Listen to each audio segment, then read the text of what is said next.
Yeah, it's super awesome. So we are streaming now, and Radina and Bogomir, the link that I sent you earlier should work. Let me know if it doesn't. But like I said, what we're going to do today is we're gonna get started with a product called Lens Studio, which is by Snapchat, and it's going to allow us to create these filters that we're already exploring and playing with. So the first question I have, obviously, for everyone in the workshop is whether you've downloaded all of the software. And the software that I asked to download, obviously Zoom, we've got that figured out. Snap Camera, you're there. The most important thing, obviously, for the workshop is Lens Studio. Does everyone have Lens Studio? Just say no if you don't. Okay, so everyone has Lens Studio. The first thing we're going to do, actually, I guess, is just is open it up. So I'm going to share my screen, and I'll walk you through how Lens Studio works. And so I'll be sharing my screen from now on. You'll still see me on video. Excuse me. And just let me know if you can't see my screen. And here we are in Lens Studio. And I won't be able to see you probably just because the interface blocks. Well, there you go, I'll just put you in the corner. But please speak up at any point during this workshop. As we get into technical things, it can be really easy to just fall behind even one step. And we're a small group, which is actually fantastic. It means that we can go at the pace of, that makes sense for you. So don't fall behind a step and feel guilty. There's anyone who's going really fast will probably, from my experience, explore some advanced functionality and wow us with their new, skills later on. But don't feel stupid at any point. There are no stupid questions, and I'm really here just to help you all. So let's all get Lens Studio opened, and when you open it, you'll actually be on this screen. And so just let me know when you're on that screen by saying yeah. It's also a test of like whether you're listening. Okay, great. So this is the home screen when you open Lens Studio. What's great about this product, and by the way, like, we're using Lens Studio. It's a new product from Snap Camera in that it's only a couple years old. They're adding to it all the time. I used to do all my work. I've been doing this work for like I said, like 15 years, doing all kinds of face filter stuff, but body filter things too. Used to be, like David Rokeby, hand coding things, and I still actually promote that and do that a lot. But with Snap Studio, and I use either like all kinds of visual and creative coding tools like Max MSP, or I've used processing, or done stuff in Apple Swift or Open Frameworks, which is C++.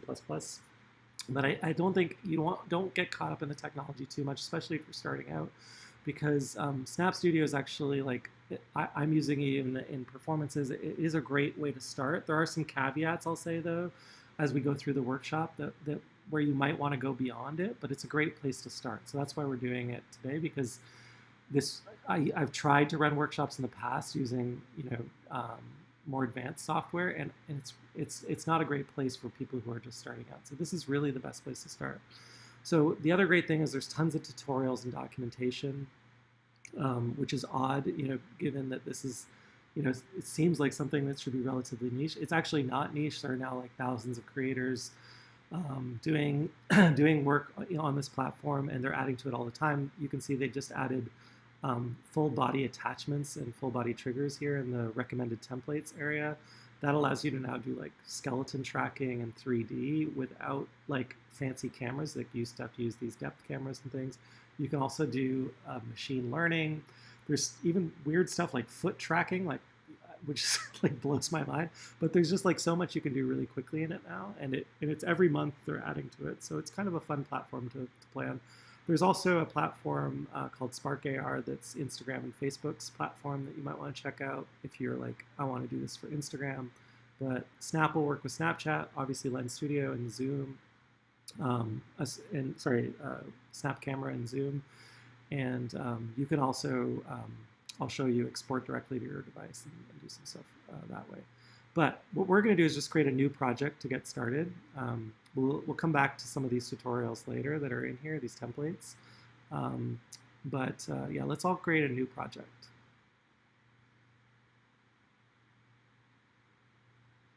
Okay, let me know when, just say yeah when you're in the new project. Or you can do a thumbs up even on your like emoji.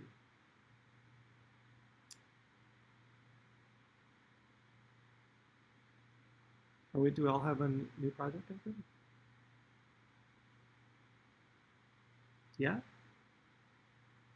I just need the words, yeah, because otherwise I have no feedback. Okay, thank you. Oh, it's loading? Okay. No, no, it's great to hear that type of feedback because then I don't. Okay, great. So I'm just going to quickly walk through the UI or the user interface. This probably, your screen probably looks something like this, but maybe like there's different proportions. But there are just a few panels, and it's not very complicated. It might seem a little bit complicated, but as far as these things go, it's quite simple. So in the top left, we're going to spend a lot of time in this top left box here where it says objects.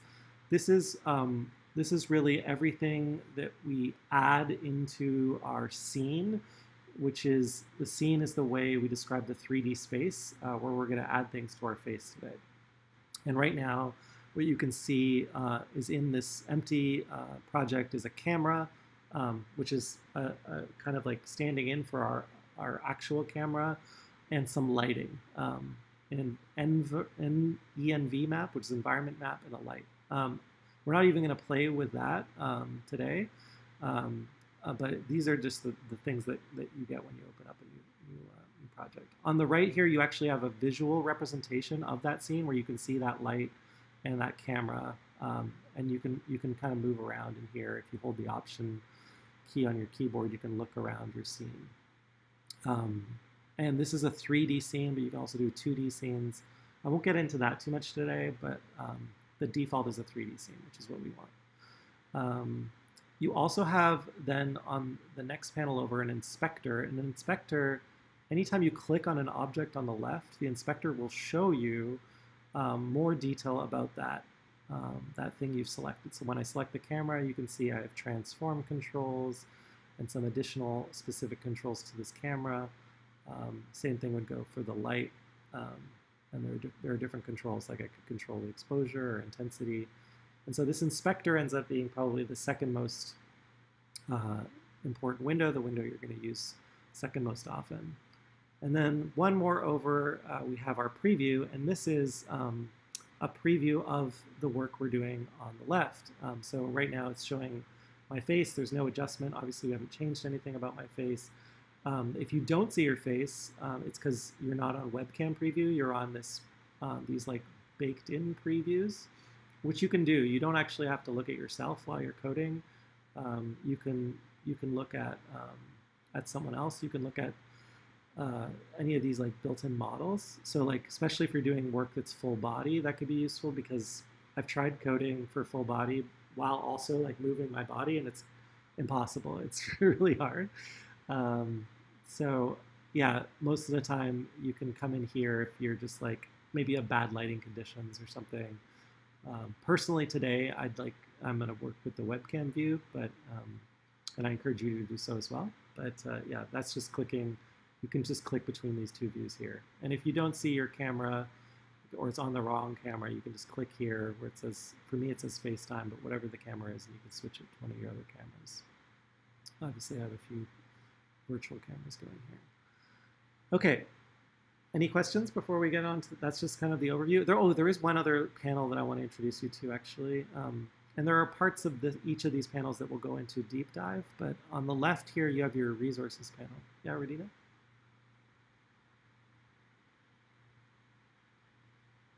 Yeah.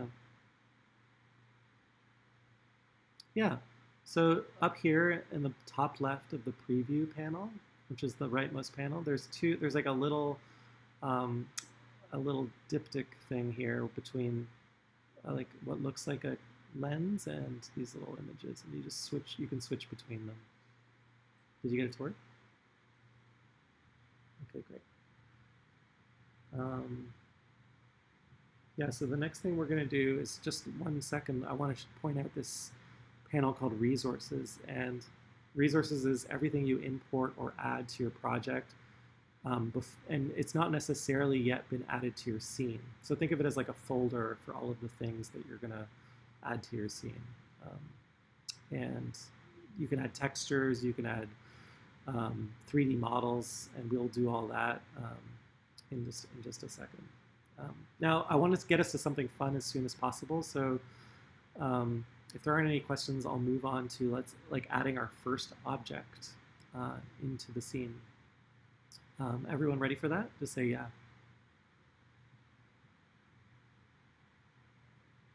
Awesome. Okay. So the first thing we need to do before we can even add an object is we need to add a way of tracking our face. And Snap makes Lens Studio makes this really easy. Basically, just click on this plus in the objects panel in the top left here, and then you'll see a search field. You can scroll through all of these options here, or you can type into the search field. But what we're looking for is something called head binding. And head binding is the last of these face effects. So look for that, find it. You can also, like I said, search for it, and then it'll show up here. But when everyone finds this, it's like a little thing. It says head binding with a little face and looks like a little diamond. Just click that, and you'll see your 2D scene here is also now changed a little bit. There's this like face in there, like a 3D face. Though you can't see it right now, that means that Snap Lens Studio is now tracking your face. It's that easy to add face tracking, which is great. Yes, in the Objects panel in the top left, click the plus symbol, and then either type in head or just scroll down until you find head binding. I'll just keep it open for a second. No problem. We're gonna go. We have lots of time today, and we'll go at like a nice and slow pace so that everyone understands every little bit.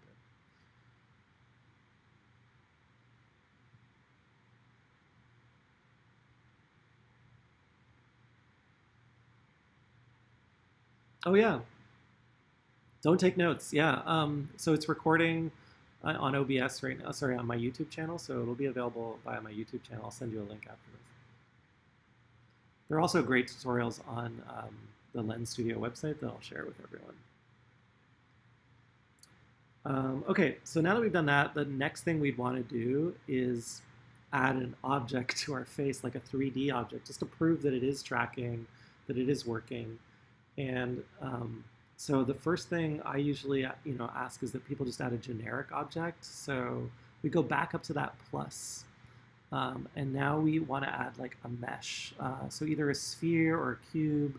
There's a few up here at the top: box, sphere, plane, and shadow plane. Let's just either choose box or sphere. I'm going to choose box just for the sake of having an object that I can see rotate. And as soon as I do that,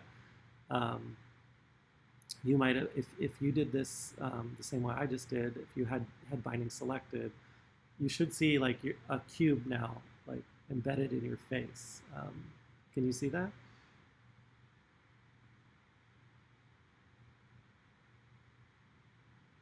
It's not a great look, but it does prove that we are tracking our head, which is awesome. Yeah.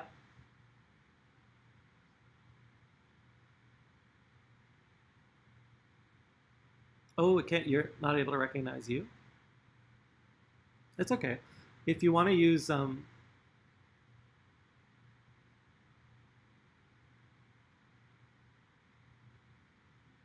yeah. So yeah. Yeah, so just switch between the two. There's this little segment control. Do you see that? Even if you can't, even if that. Okay. Yeah. Just go to default layout actually, and it should just pop up for you. Yeah.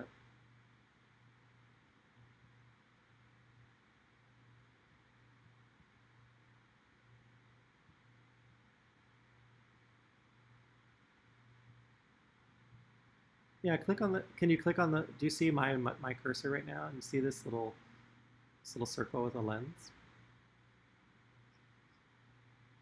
In the preview panel?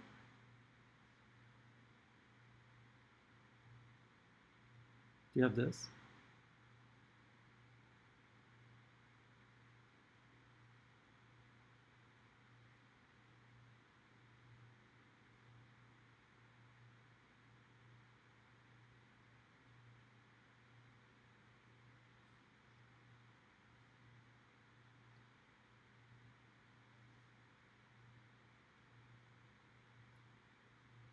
Oh, when you are you on the right camera? Like, are you on your FaceTime camera or?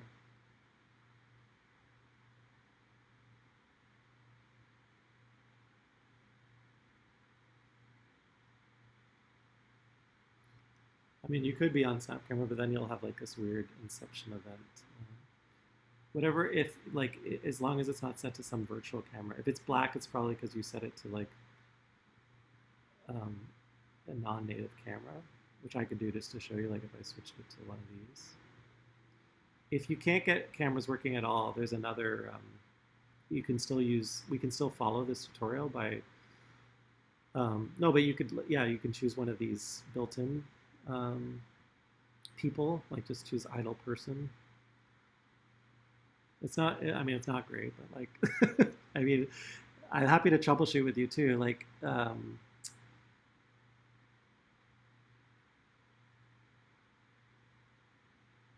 no, no. In fact, having you don't even have to have Snap Camera open. Like, I'll quit Snap Camera to prove to you. Um,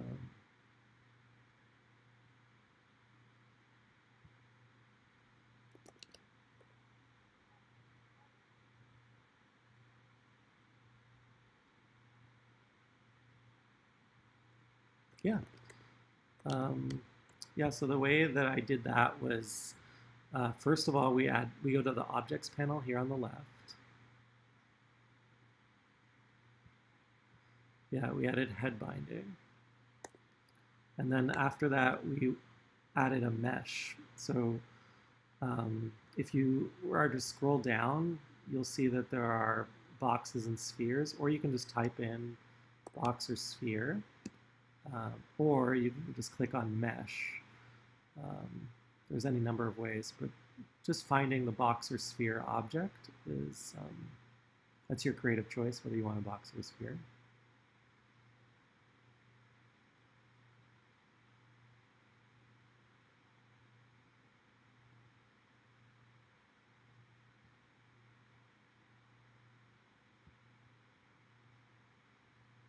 So while people are figuring that out, any questions? Reading it, just let me know if you get that box or sphere so I can move on to the next part. It's okay. Oh, okay. Just, it doesn't appear in the objects box? Or maybe it's because, is it a different language for you?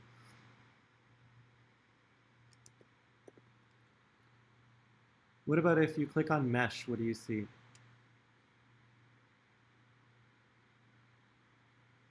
So you went to objects, go to the plus in the objects panel, click on the plus symbol.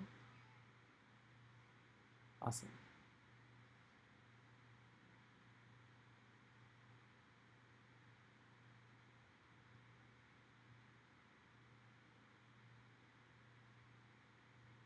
It'll, if you scroll down, eventually I'll get to it. It's either box or sphere. They're blue, and they're just before face mesh and just after color correction and post effects. It's the, just look for the color blue. Yay, it's good. No, no worries. It's always these little things. As you're getting used to new software, yeah, it's like, what is this foreign land? How do I make my way around it? So it's really cool. Yeah.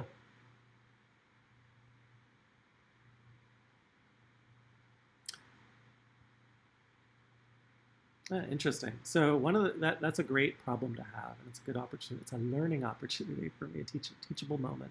So if you look at the head binding object, um, basically, like here, if you have to have the box or sphere that you've created be a child to that object.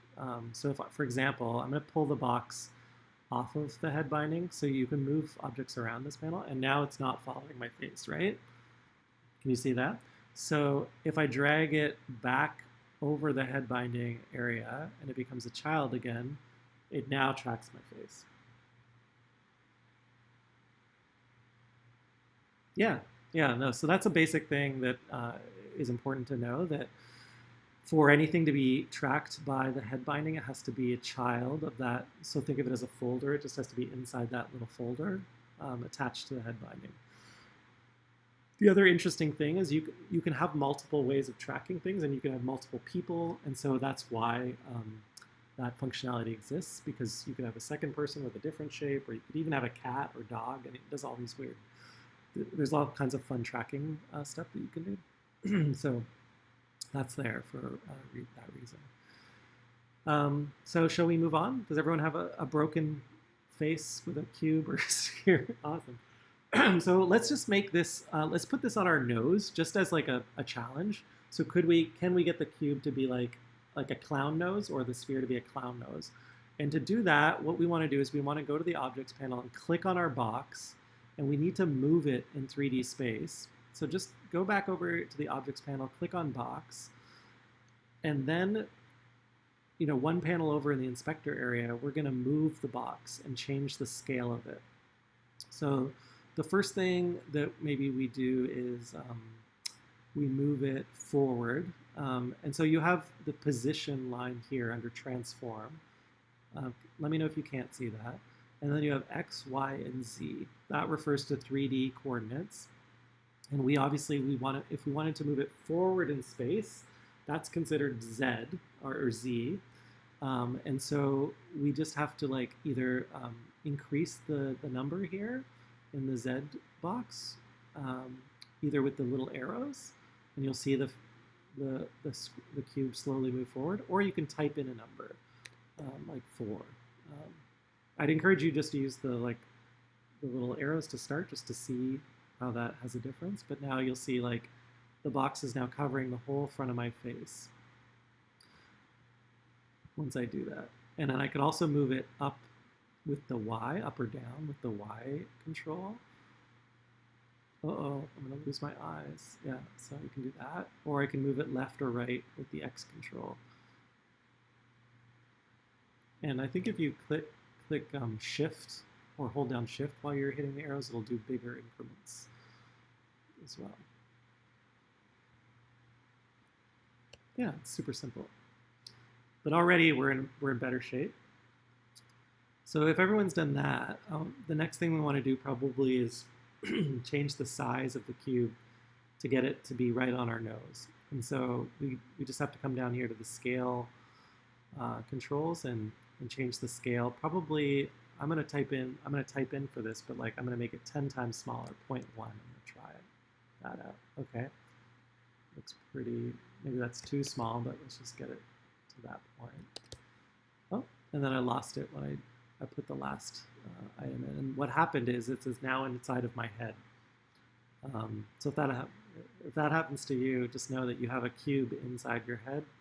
And all we have to do is bring it back out to the surface with our Z control. So, oh, there it is. So I had to get it up to 10 because I made it 10 times smaller, actually. Right? And it's over my mouth, so maybe I want it on my nose. I'm just going to bring it up on the Y-axis.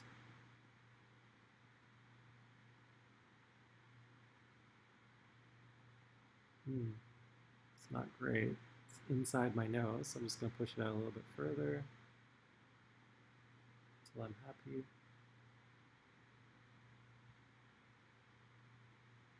Yeah, maybe it's too small, so I'm just going to play with it, get something you like, a good look.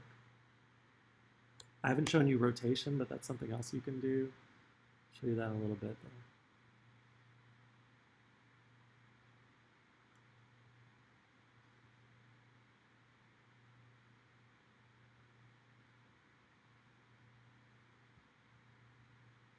Let me know when you've got that going on. If it's working.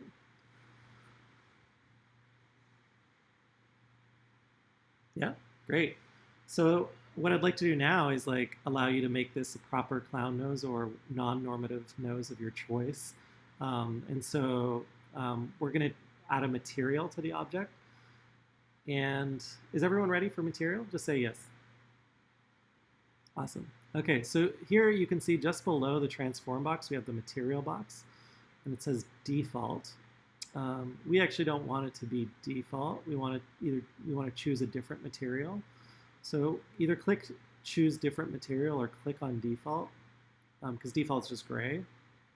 And then you'll get this panel here that's not terribly inspiring. There's nothing in there. You actually have to click plus because we haven't added any materials to our scene. Yeah. I'll do it again just to show everyone. So click either default or choose material, then click plus, and then you have a bunch of options here. Simple PBR. PBR is just a rendering method for real-time texturing or materials. PBR, diffuse, unlit, gold, glass, occluder, spectacles, depth. So you don't get involved in anything below below gold or glass. Let's just choose something between PBR and glass.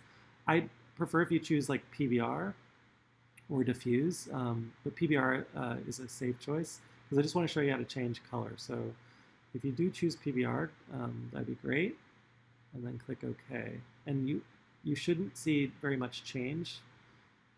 Now, depending on how you did this, you now either have 2 materials or 1 material. It's not really a big deal, but I'll show you what to do in both cases.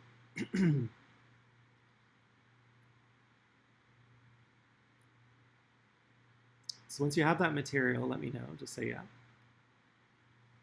Okay, great. I love it. We're going faster. I'm getting confident. So now we're gonna bring our mouse over to the left panel, and there's a resources area here, and you'll see your PBR material has been added, right? Remember I mentioned this is where things that you add show up. Yeah. So let's click on the PBR. Just click on it in that resources panel, and then your inspector is going to change, which is good. And then you'll see way too many options. Like you can really go to town on texturing, and we'll get into that. But all we want to do is change the color. And that's all I'd like you to change right now. And you'll see this thing here that says base color. So just change the base color. I'm going to change my base color to be, I don't know, pink maybe.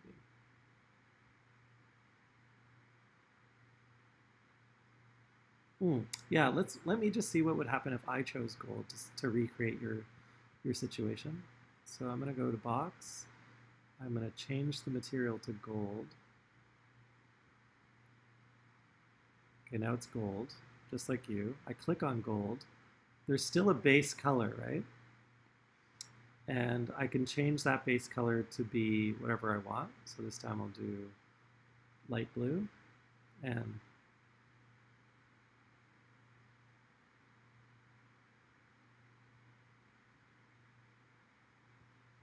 yeah, so in the resources panel, which is over here on the very left,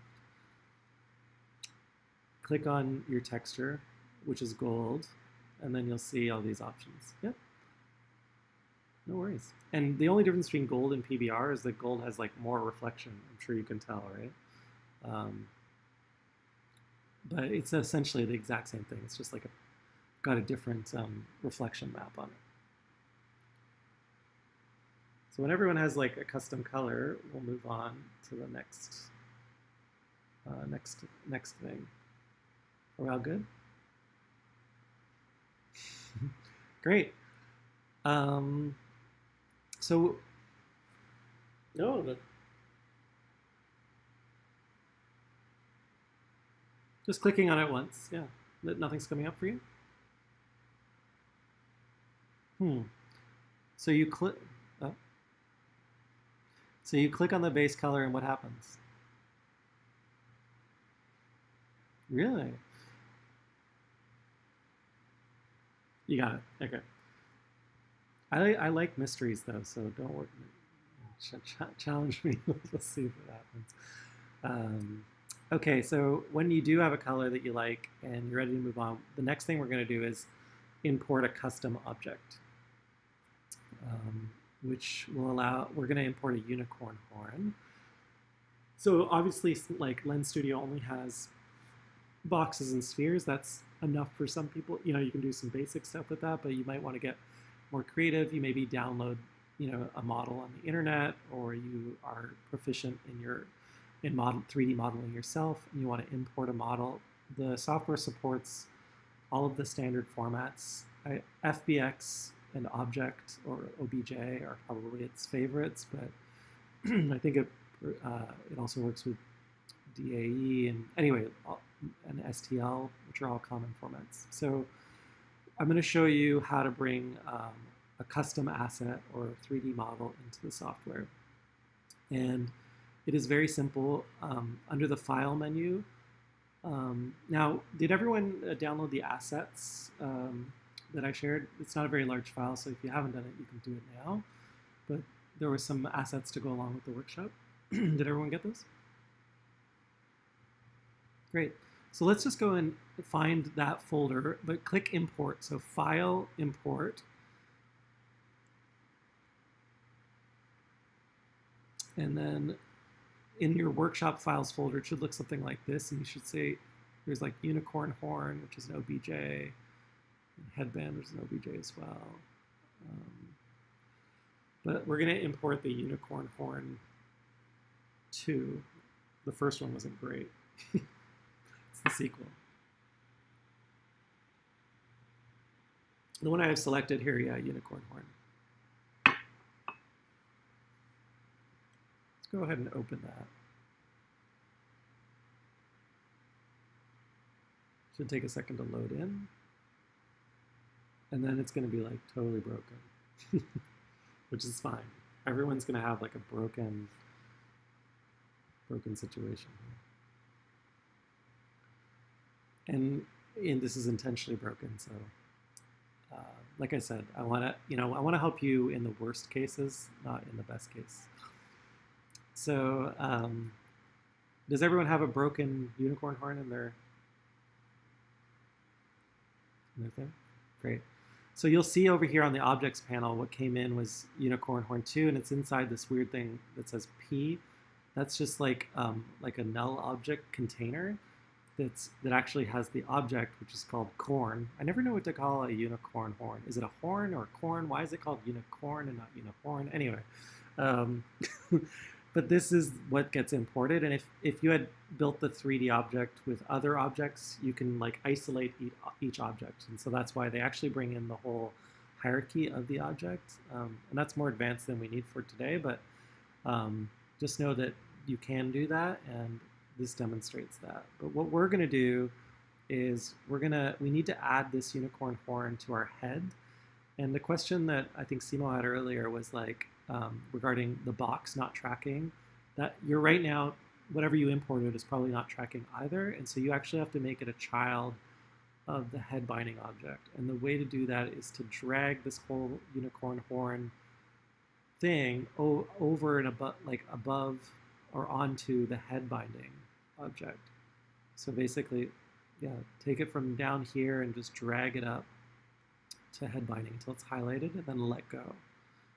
So when I let go, it's not going to be much better, but we'll see what happens. Yeah, I'll do it again. So it's on the left here. I'm going to take the whole little folder and drag it to head binding, then let go.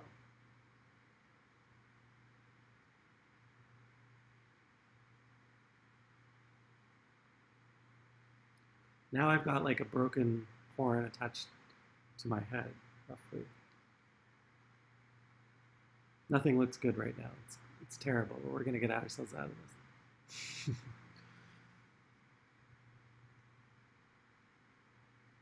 So let me know when you have that. Just say yeah. Great. Now what we're going to do is we're just going to fix this problem, and it's a multifaceted problem, but we already learned how to fix it when we were moving our cube around. So we have to change the position and scale of this object, and we have to rotate it. But let's start by adjusting the scale first. Obviously, it's way too big, it's like taking over the whole scene. Let's bring it down to a size that's more reasonable, like um, zero 0.5 is even too big. Looks like 0.1 or 0.2 would be better. 0.1, let's just try that to start. So let's go X, Y, and Z all the way down to 0.1.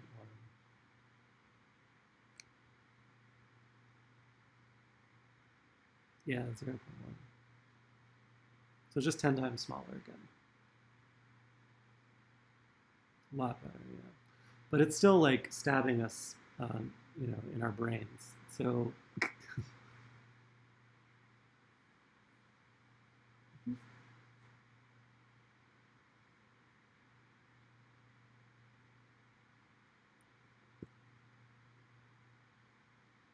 yeah. So obviously what we need to do here is we need to rotate this the other way around.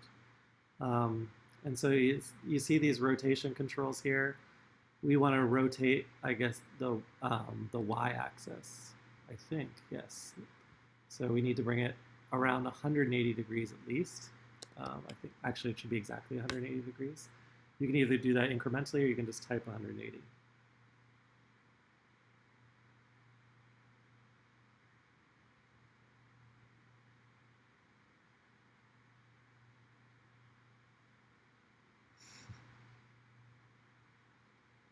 So now, yeah, you probably look like Frosty the Snowman or something. Or yeah, in my case, I have like a little cube mustache. um, so you want to position. In this case, just for the sake of the tutorial, I want to put the unicorn horn or corn on my forehead. So I just have to move up the y-axis on the position, and it should move up my head. And personally, I find it still a little bit big.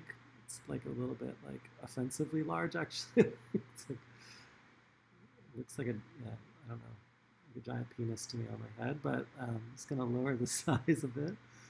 I'm gonna make it. How do you lower the size? I would just do 0.5. That's what I'm gonna do. And that's like kind of a cuter, less offensively large one.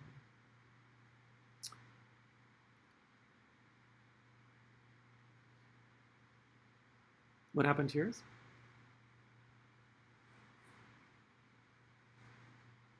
Mm. Do you have 0.05 or did you write 5?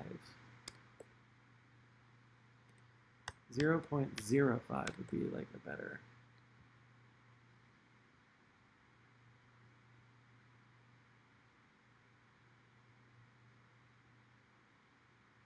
Yeah, unless you want to squeeze it or make it like this.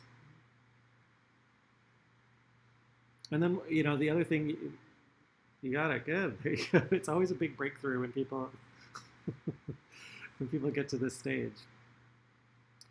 You can also make sure you adjust the position. Like maybe it's not at the right spot on your forehead, or it can come out a little bit. A lot of times it ends up being like for a natural look, where you put the Z number can be a little bit, and it's different for everyone. That's why I like customizing my own filters, actually, because I get the right fit just for me. Yeah, so something like this. So once you get that, the next thing we want to do is we probably want to add a material. And the problem that you're going to find is you don't see that material thing that I meant, from the cube. And that's okay. That's what we expect, because we're actually not editing the object right now. We're editing the container that holds the object. Unless some of you opened it up and we're actually editing the corn. But remember what I was talking about earlier in the objects panel, we're actually, we brought in two things. We brought in a container and the object. And so we're not going to be able to apply a material to the container. We can apply transformation. But why that's powerful is I could add other things onto the horn, and they could all be controlled differently and have different materials. But we do want them all to follow the same tracking. So to add a material, which our horns don't have any lighting, that's because they have no material. It's just pink. That's default.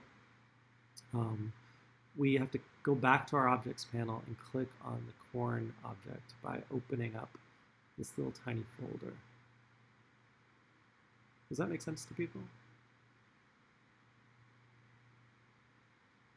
Yeah, and then click on corn. And now you'll see the choose material option.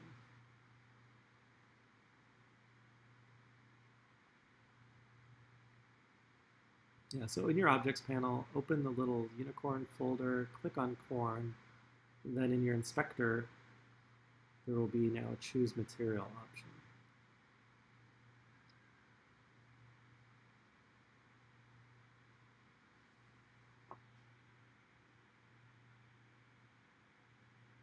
For folks who are inclined, you can go ahead and choose a material.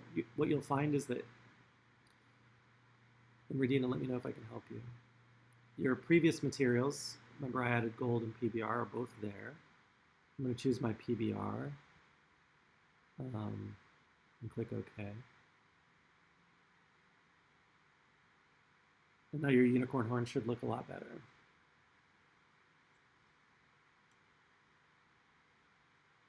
I did, but it doesn't matter. You could even create a new one if you wanted to.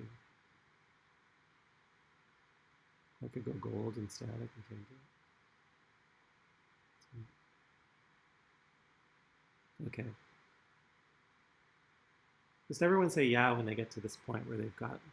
Okay, great. Yay, okay. At this point, maybe you want to save your project because you're worried about a crash.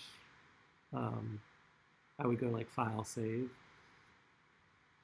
Just like, just like good hygiene.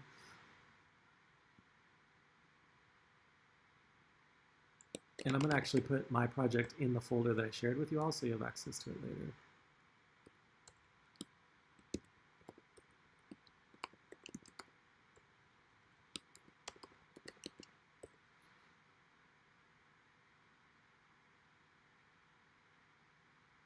So that's like the basis of, you could do a lot with what we just learned, and it didn't take us very long, right?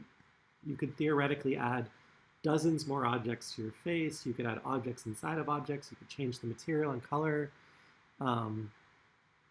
Actually, what I might show you before we move on is that you might think these material options were relatively limited. Probably not, but just for fun, over here in the resources panel for this unicorn horn, let's actually let's take Radina up on her challenge to not choose the original object, the original texture, and let's click on, do you see this little, in the resources panel, do you see a little book in front of a sphere here next to the plus? Just try clicking that. And you'll see some pretty crazy shit show up here. Some like tea kettles and cubist things. So these are like what they call advanced materials. But they might be fun for you, like just to give you a little more creative juice here. Go ahead and choose one of these and try applying it to your unicorn if you want. I'm going to choose the disintegrate one maybe. And then once I do that, it gets added to my project, but it won't. My unicorn horn won't change until I switch it out in the material area here in the inspector, but I'm going to go ahead and do that and click disintegrate.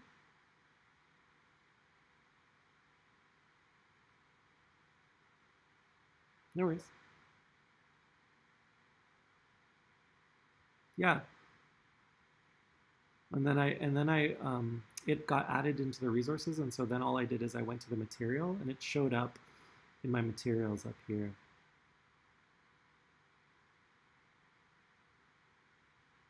I don't know why I showed you this, but it's just like a cool thing that you might want to explore later on, and gives you a little bit more fun. What's cool too is that you could stack these materials on top of each other. So I could make this gold plus have it dissolving, and then now it's like dissolving between two colors. I'm kind of glitching it out a bit, but you get the idea that you can go pretty far just with materials and shapes. That's why I wanted to show you that.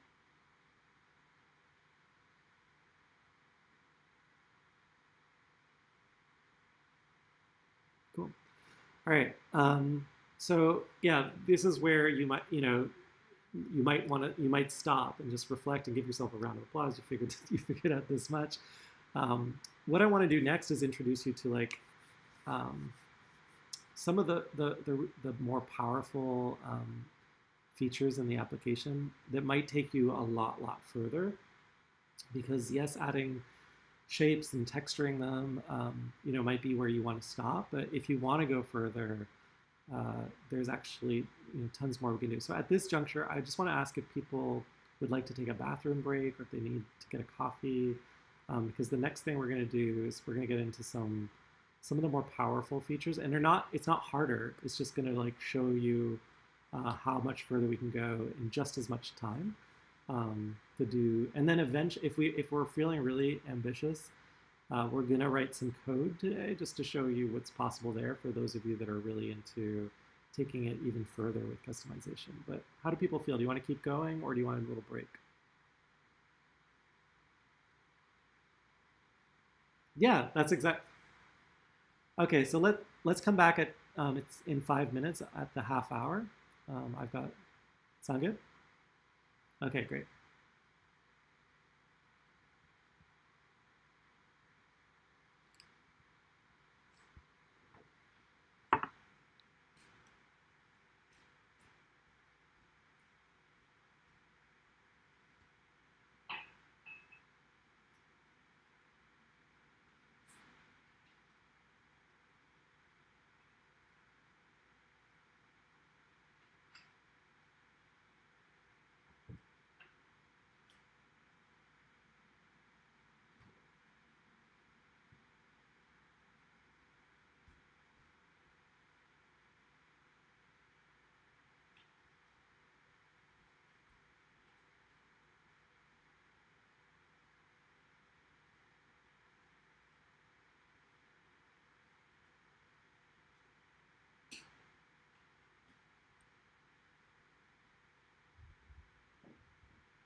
So, are we all back? Are we all back?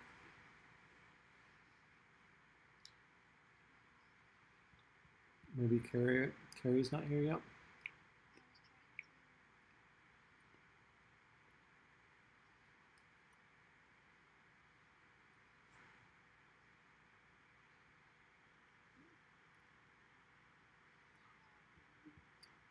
Yeah, I mean, I think whenever yeah, fuck up, you can always go up to your Windows panels, and then under panels and choose default layout.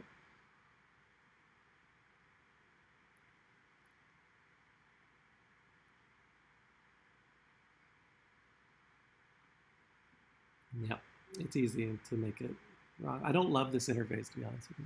Sorry, Ruby?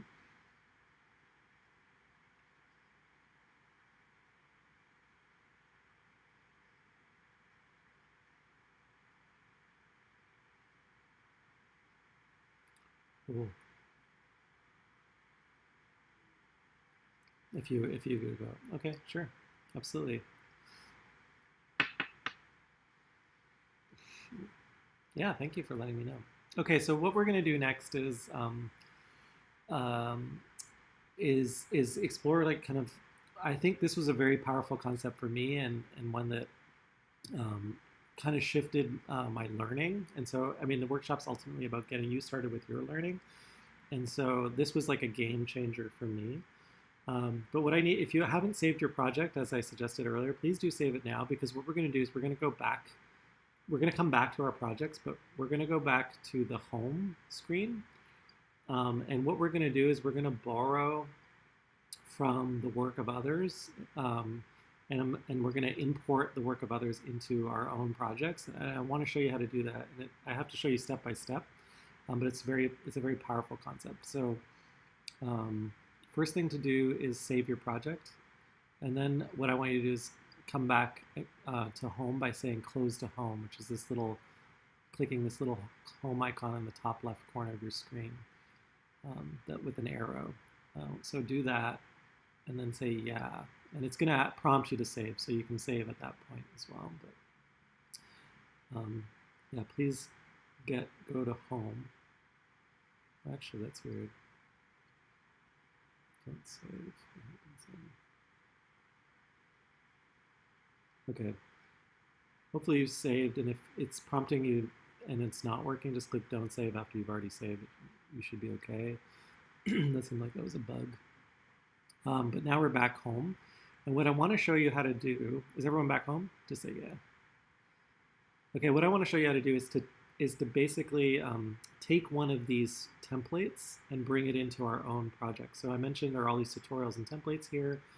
What I want us to do is go ahead and click on the makeup template and open that up.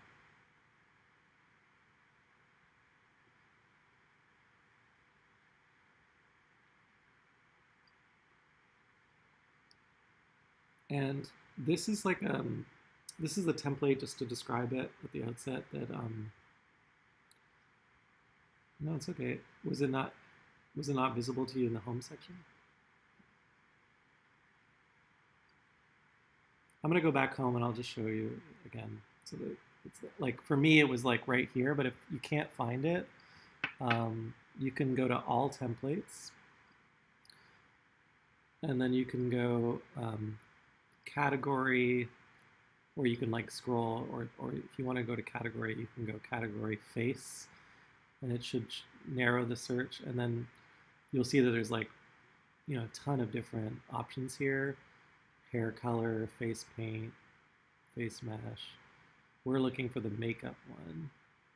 You should find it. There should be like a black woman, and it says makeup somewhere near the middle or bottom. Looks like this.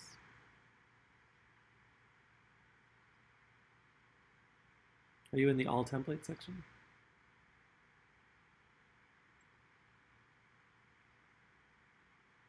You are? Okay. Then just scroll down until you see it. It's next to paper head for me.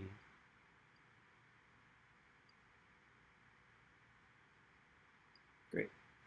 And then load that up. Some of you have already loaded it up. What's exciting about this particular tutorial is they've done a lot of work to make a bunch of coding work as well to make it possible to add basically color to your cheeks, eyes, lips. So it's a very quick and easy little makeup template. And so we can just take a moment creatively to decorate our faces here. But what you'll see on the left, obviously, is there's a makeup object, and it's tied to something called retouch here. And retouch actually is separate. It's not even a child. It's just retouch allows you to soften your skin, which is totally problematic. I recognize that, or whiten your teeth. So actually, before we do, you can click on either makeup or retouch. But right now, I'm in the objects panel. I've clicked on retouch, and in that retouch panel, you'll see some options in your inspector. And this is baked in stuff, so it's available in your other project regardless. But you can go ahead and make your teeth artificially white, sharpen your eyes, which always looks super creepy, whiten your eyes, and soften your skin. For someone my age, you know what? Maybe I need less soft skin. I don't know. But the part that I wanted us to play with here, and that makes this powerful, is there's this makeup object. And if you click on that, there's a bunch of options for your lips, lip gloss, blush, and so on. Eyeliner, mascara. And they've done some scripting to make it possible for us to edit these things really quickly. So anyway, that's it's not the concept that I want to show you, but I do want us all to just customize our faces for a second so we get a feel for what's possible with coding, but it's someone else's coding. So I'm gonna tint my lips. I'm gonna try and do a goth look today, which I haven't done in a while. Maybe go all black. But does everyone have what I have? Are they able to customize their look? Okay, cool.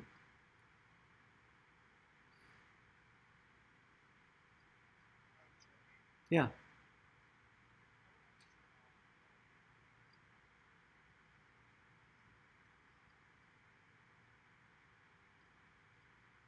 Oh yeah. So up here in your preview pane, next to the little lens icon, there's a drop down, and you should see multiple options, one of them being your built-in camera, the other being Snap Camera, if that's open, or some other virtual camera. Oh, try quitting Snap Camera then, and then see if anything changes. Yeah, just quit Snap Camera. Don't quit anything else. Just quit Snap Camera and see if it changes.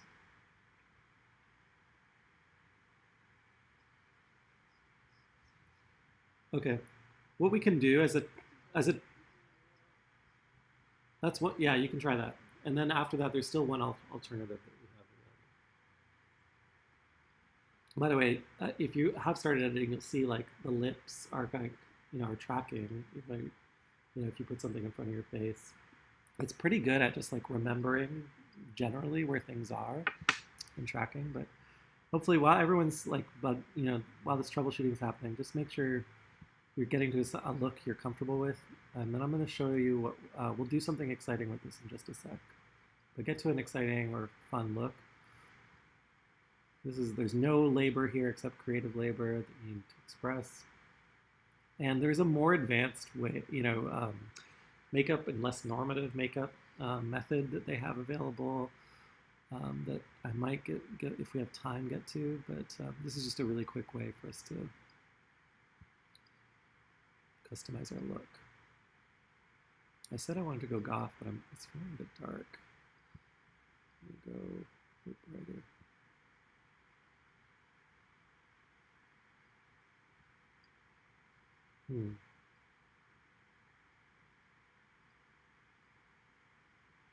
I wish I could see what y'all have on your screens right now.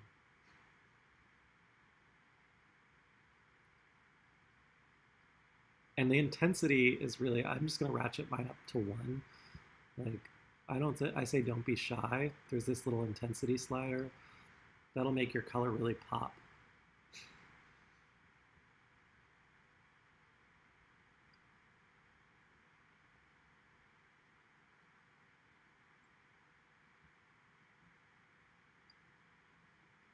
Someone's got a beeping going on.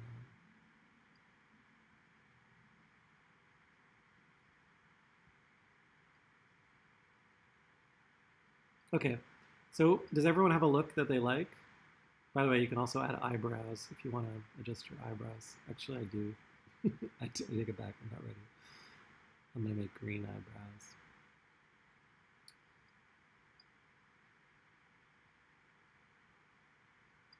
Ooh, it's under advanced. Nope, I'm not going to do that. And so you'll also see even at the top there's a face index, first and second. You can do two faces with different makeup.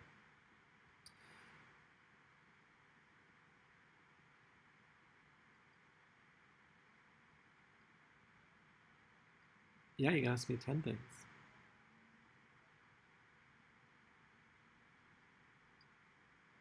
Mm-hmm. Yeah.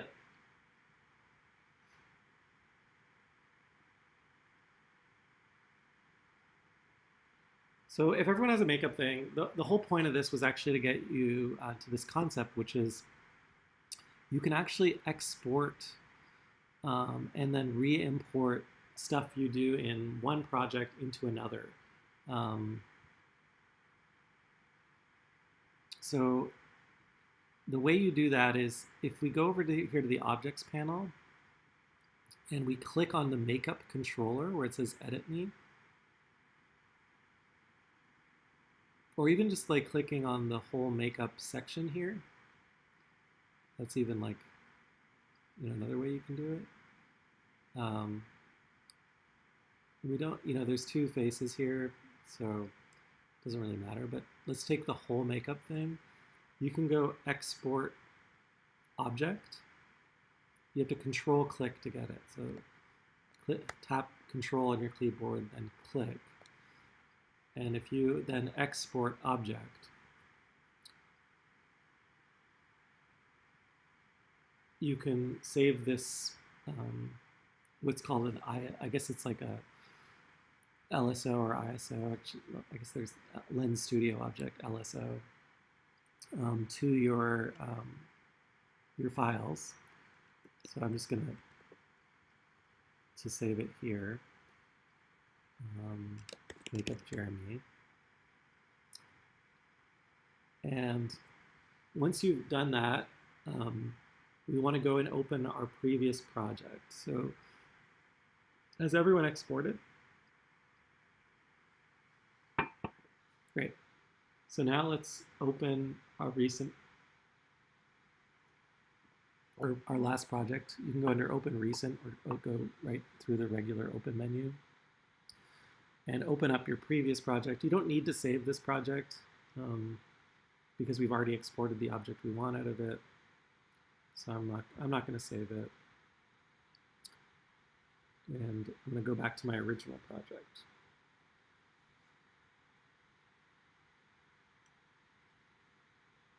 And when I do that, you should be back to your unicorn face, and let me know when you're there. Okay. Radina?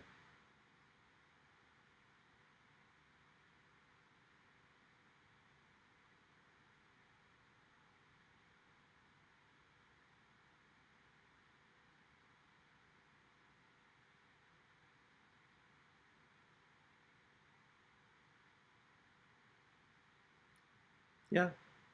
Yeah, thanks for joining us.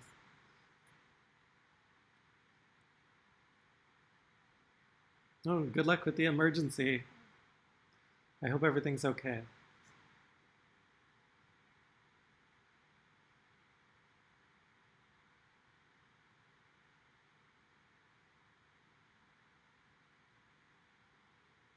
Thank you, Radina. Have a great day. Thank you for having me, and thanks for helping. Ciao.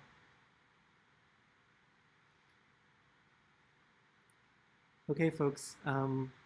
what we're going to do now is, if we've all got our previous projects open, is we're going to just import that makeup that we just exported. So under the File menu, there's an Import option.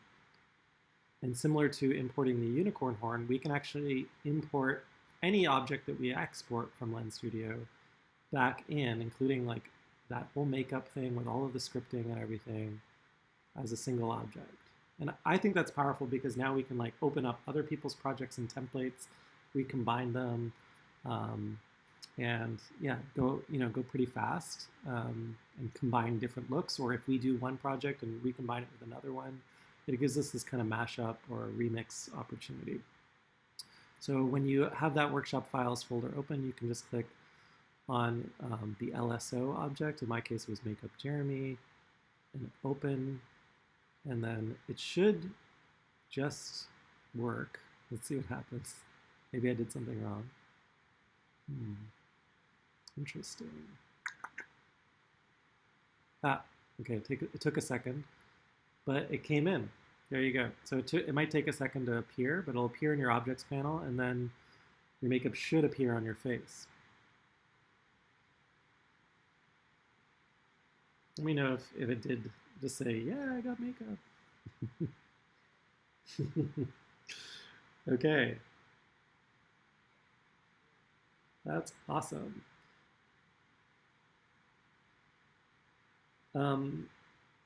So that concept gives us the opportunity to kind of get to the next thing,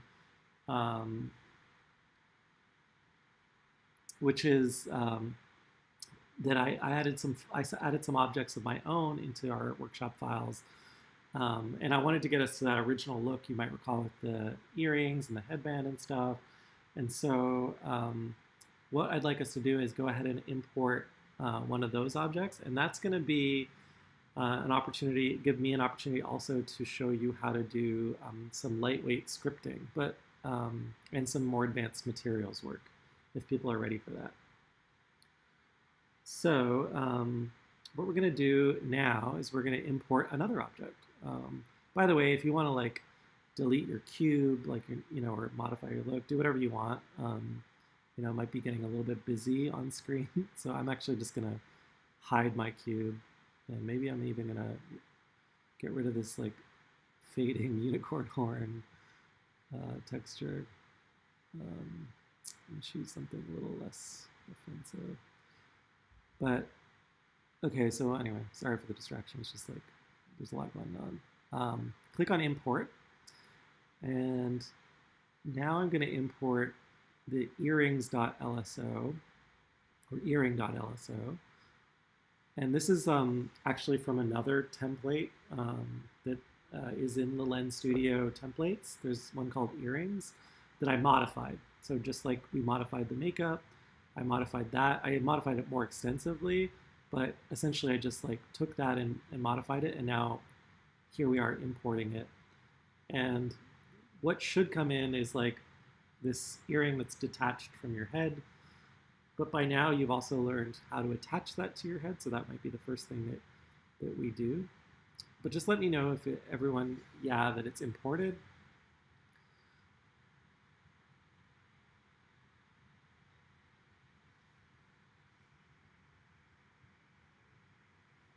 Fantastic.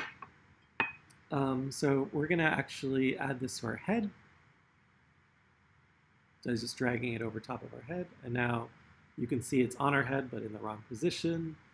We know now how to change the position, so we'll just get it to the right spot. I'm going to move it down a little bit. I mean, you could put this on your nose too. I'm going to move it back.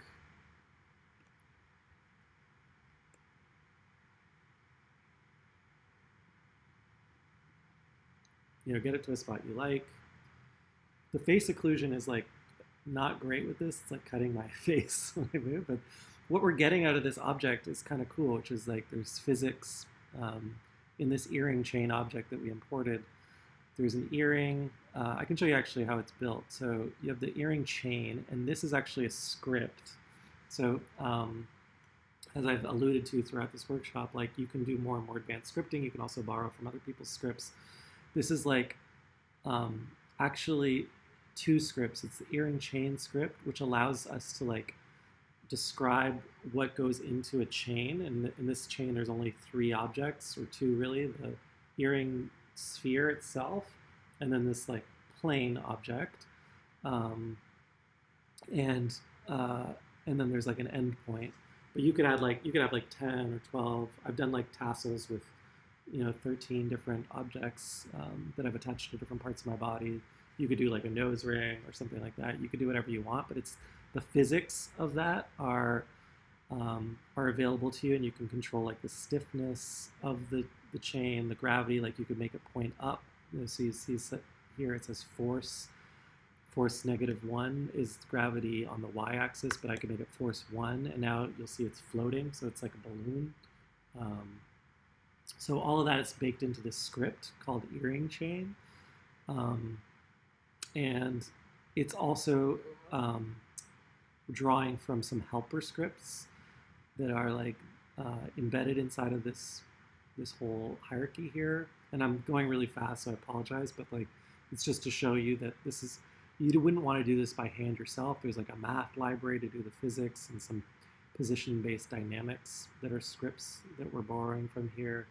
And it's all, I didn't figure out how to put that together. I just took it and I modified it. And I'm going to show you how to modify it a little bit further in just a sec. Yeah.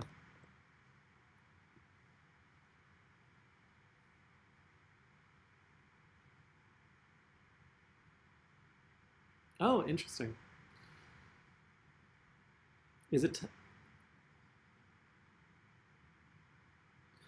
Yes. So is it tied to the face binding? So it's sort of the head binding. So if it's out here and it's not tracking your face, we have to drag it over the head binding object.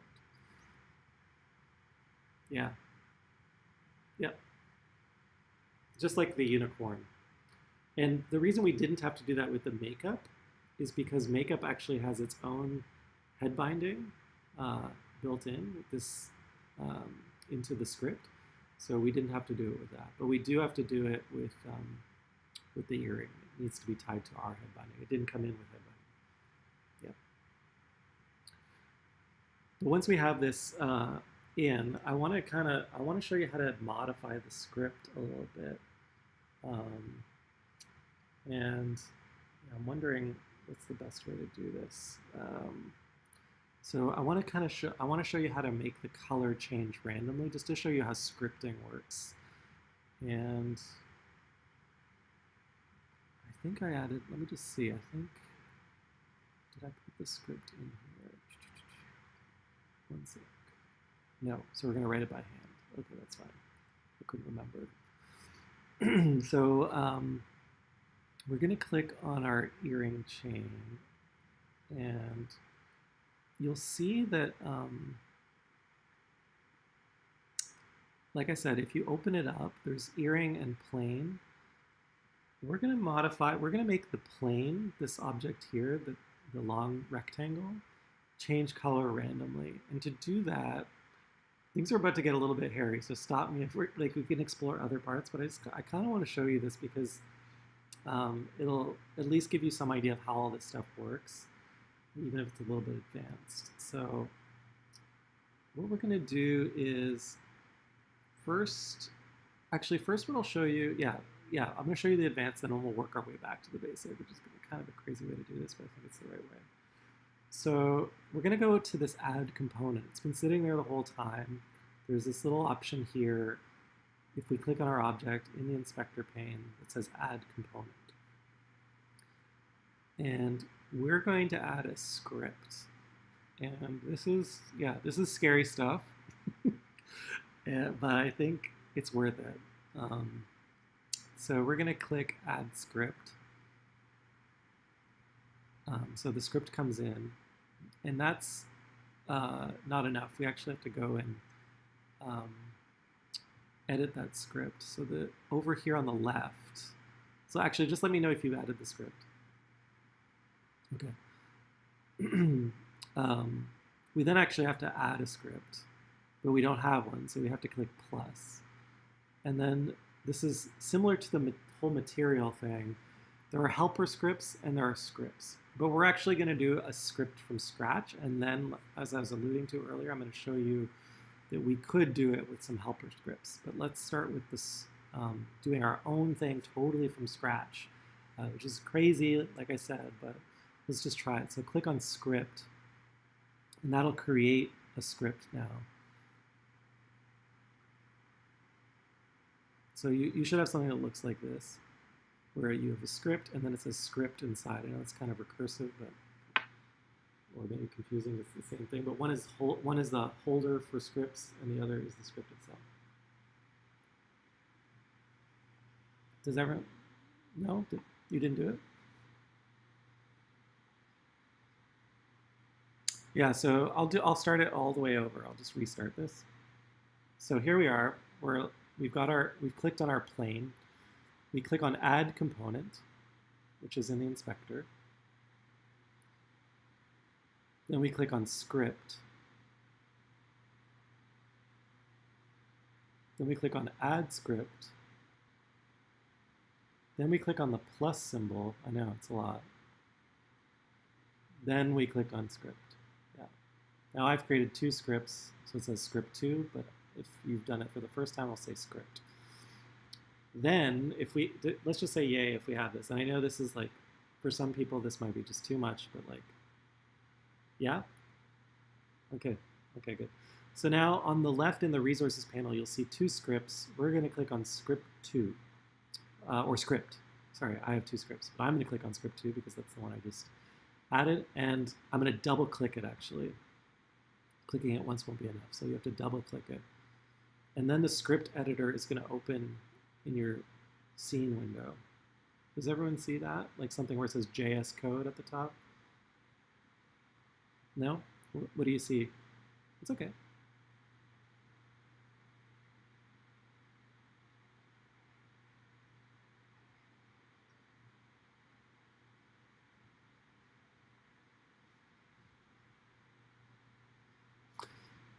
Yeah, let's do it that way. Like let me just restart. And for those of you that already got far enough, it's fine. I was worried about this section, and it's okay.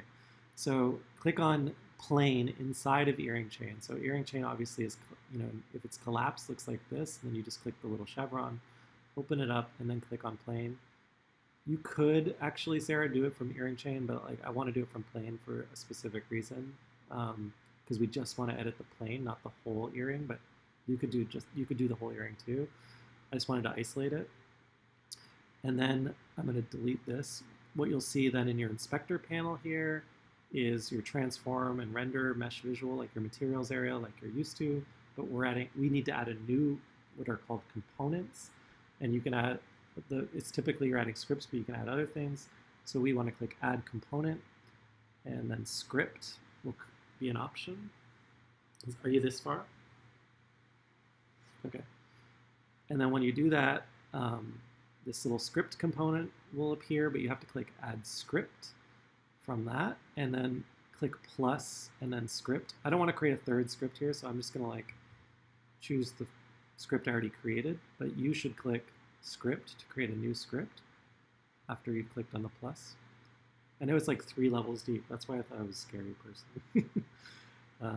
Whenever you get like popover on top of popover on top of popover.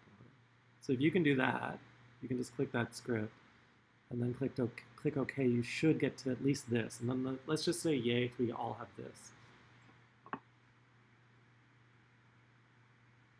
Wonderful.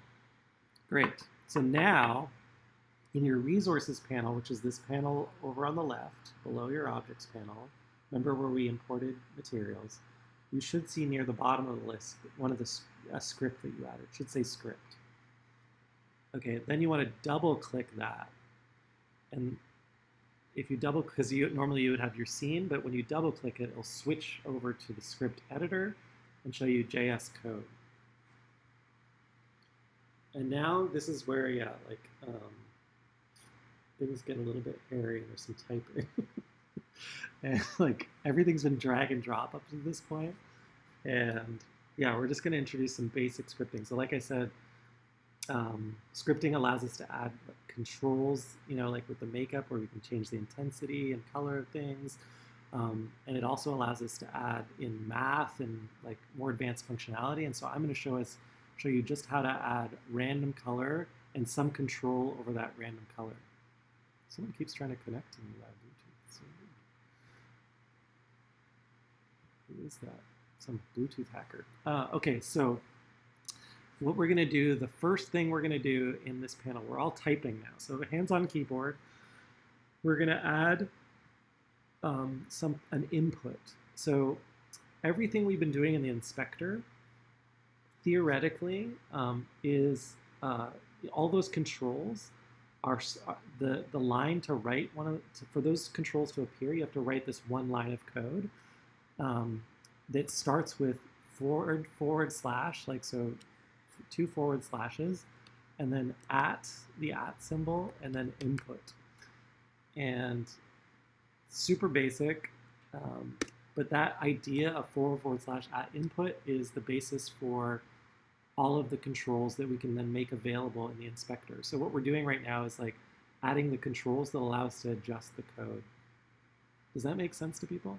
It's like sliders, checkboxes, and then there are different types of input, and because we're going to change the color of something, we need the input for the thing that we're changing, and related to color, which is like this thing called a base mesh visual. And it took me a long time to figure this out, so I don't want you to have to figure it out, but just know that there's this thing called a base mesh visual, which actually, if I were to show you in the inspector, right, like render mesh visual, like remember when we were editing each object? There is this mesh in the mesh visual. We want to be able to like reference that. And so we need to be able to point at the thing we want to change. And that's why we need an input for it. Does that make sense? Is that crazy talk? Okay, so back in our script, we want to write double forward slash at input, and then component, and it's uppercase C actually, just to trip you up. I always say it like they write these things just to trip you up. There's an internal logic to it. And we're going to type in the word component, and then dot, and then uppercase B, and you'll start to see it autocomplete. Base mesh visual. Do you see that? So that now is we actually have, we've created an input for an object that we can point at to change, which is going to be the plane, which this whole script's attached to. And then we're going to add one more thing after that word, which is the word visual, and that's just simply giving it a name so that we don't get, so that it has some name in our script. So just type visual after that. Let me make sure this is big enough for you all to see. So actually, I might even stop there. And now the weird thing is nothing will change until we save this. So actually, at this point, it's weird. In this panel, you actually have to save a script for a change to be compiled and visible. So just do like a Command S. You have to press Command S. But as soon as you hit Command S, if you had your plane selected, you're going to see a little control appear in your inspector. And it's going to be hopefully pretty exciting. Simon, by the way, Simo, I just noticed that you're a hummingbird. I love it. And Sarah, yeah. So if you were to click on plane in your objects panel after you've done Command or Control S on your code, you will see under the script this little box appear that says visual. No, you don't see that? It's working on your side? Okay, for those that it didn't work for, you've got script open, right? Not script 2 or some other script. Like you only have one script in your project?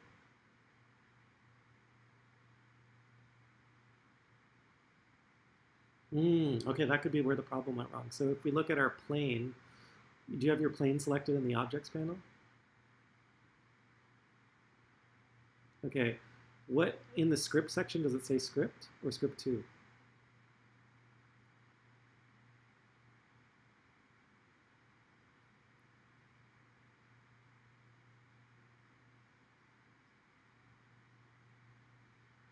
Oh, okay. So when you were editing code, were you editing script or script 2? Okay, so that's the problem. So you can copy and paste your code into script 2, or you can go here and just change your script to be script instead of script 2. Just click on that script thing and just choose the right script. Maybe for future, and then you should, if you wrote the code exactly as I wrote it, you should see this little option here. What's pretty cool about this option here, I'll show you, is like now I could select any object in my project as the reference. So for example, where it says visual none, it'll now open up a little dialog box with a whole, like a mirror of my objects panel here.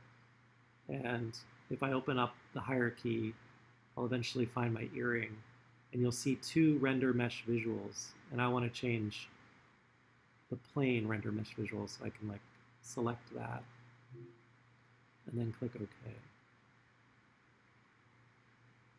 You see what I'm saying?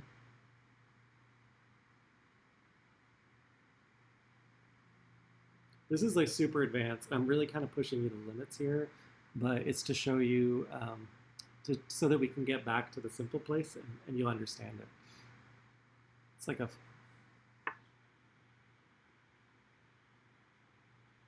open up the camera. Like, did you get this dialog to open? And then like eventually just drill your way down, drill all the way down to the plain render mesh visual. This one. Yeah, it's self-referential, I know, but you could choose something else. Like you could choose your unicorn horn, but in fact, if you want to do that, go ahead. But just choose some object. I'm for the sake of like keeping everyone on the same page, I'm suggesting plain. Yeah, yeah, because all objects in code anyway are actually render mesh visuals. That's just like snap kind of language. Okay, so now that we did that, that just shows you that we can add controls. We haven't actually scripted anything. So if we go back to our script editor, I wanted to show you one more control. So let's do another /. Is everyone here, by the way? Just say yeah. Sarah, Simo, Carrie, Devin. Okay, great. Good. So let's do another @input. And this is going to be for brightness. It's going to be a float, which is a floating point number, which means a decimal number. And then brightness, we're going to call, that's just the name of the thing. And then we're going to do equals 1.0. And then we're going to do a curly bracket. I know this is like a lot. And I don't need you to remember this. Like, I never remembered this. I just copied and pasted it. We're going to type in widget, and we're going to make sure that's in quotes, and then colon, slider. And if you don't want to do this, you can skip this section if you're just like, stop it, Jeremy, because we don't need it. Yeah, I could do that. Why don't I do that? Then you don't have to like mistype it. It's a great idea. So I'm going to type it, and then I'll copy and paste it. But if you want to type it along with me, go ahead. And then max. And what I'm basically putting in here is, I just want to show it to you, basically, and this is the whole point. And then step.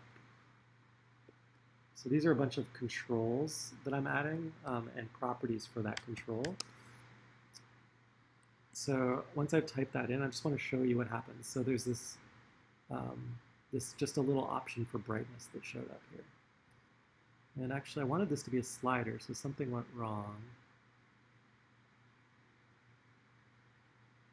I wonder what went wrong here. What did I do wrong? Slider. It'll still work, but it's weird that it showed up this way. Maybe I didn't close it. Interesting. One sec. That's interesting. Okay, that should have been fine. It's not. It will still work, but what we should see here is a slider. I'm just going to give you the code anyway. It's very weird. It definitely will still work, but I don't know why a slider's not showing up. Okay, I'm going to put this in the chat. You can copy and paste it.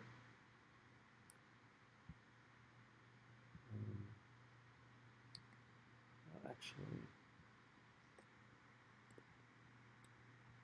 I hid my Zoom controls.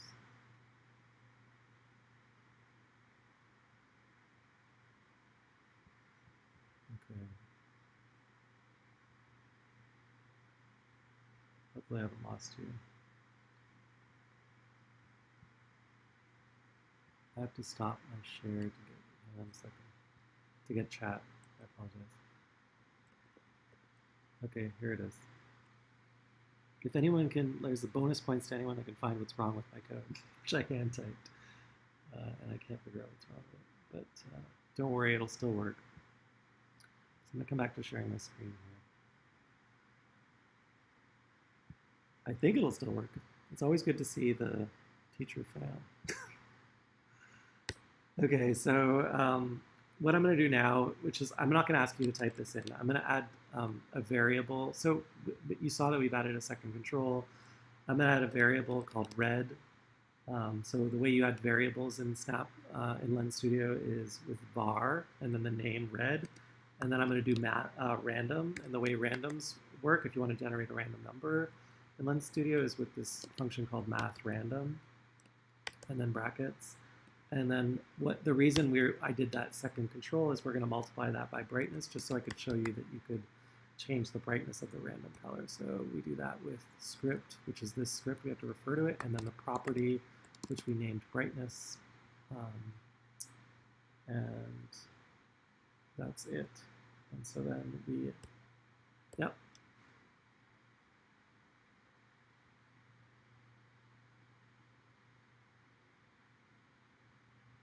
Oh.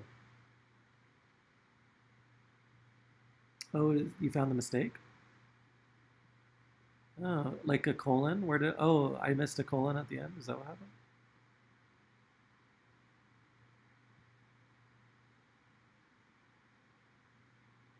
Is that it?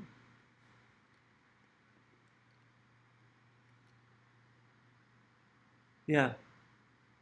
Oh, what should be different here?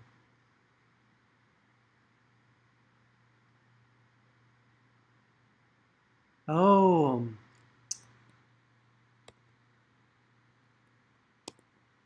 the initial slider. I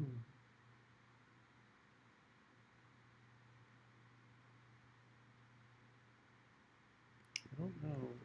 What did you fix, Sarah? Was it you that fixed it?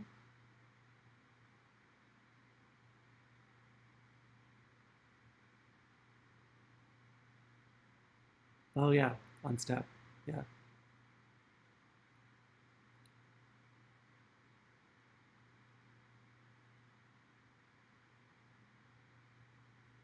I have a colon there, but you're saying it should be something else or not there at all?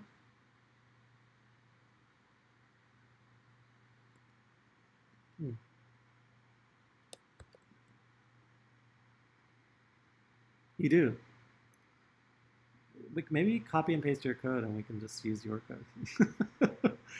This is good.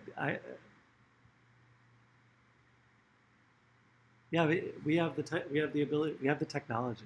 I'll see the difference once you share it.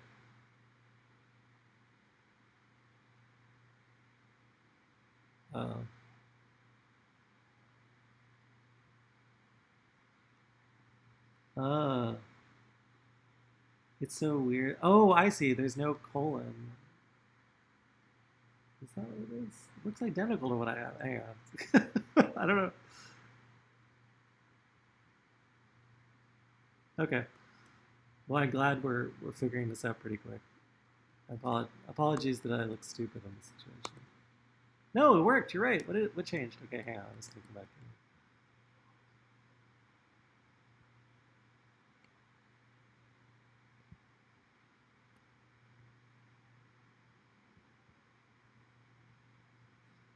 Oh, okay. I just mistyped something. I cannot for the life of me see it. Like I must be blinded or something. Okay, but you're right. It is working. If you use Sarah's code, thank you, Sarah. You saved the day. You'll get this nice little slider, which is what we want. Okay, but I'm just going to quickly get us through this. So the next line is this var line, which here I'll just give it to you all as well. And for that line, basically what we're doing is we're just creating a variable red with a random value assigned to it that's multiplied by the brightness value of our slider. And we can copy and paste that line and create 3 variables, one for red, one for green, and one for blue, which is how we control color. And then we have one more line we have to write, which is to apply that color to the variable visual, which was our base mesh visual, the reference object, the object that we were pointing at. And so we just do script dot visual dot main pass base color. And again, I'll just copy this for you and paste it for you. Equals new, and then this is like the way they refer to color is obviously made up of a vector of 4 values, one red, one green, one blue, and the other opacity or alpha. And so they store that in Lens Studio as a vector, which is represented as a VEC, and you can have vectors of different sizes, and because there's 4 variables, it's a VEC4, and then you just have to have brackets and red, and then just point at your variables var red, green, and blue. And then alpha of 1, because we want it to, we're not controlling opacity, though I guess you could tie your brightness to opacity or some other variable there. And then that should be all we need to do. Oh, but I got an error here. So I did something wrong. What did I do wrong? 1 second. So there's a little console down here, a logger that you can read. And script, oh, I misspelled script. I wrote sipt. So your logger will often identify like simple compile problems. So anyway, save your script once you have that. I will do that right now.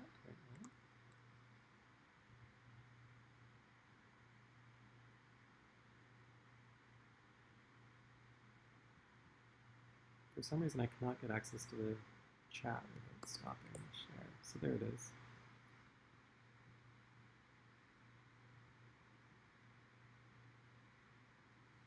I was anxious about this section because I've never taken people this far before, so I apologize if there are a few little bumps there.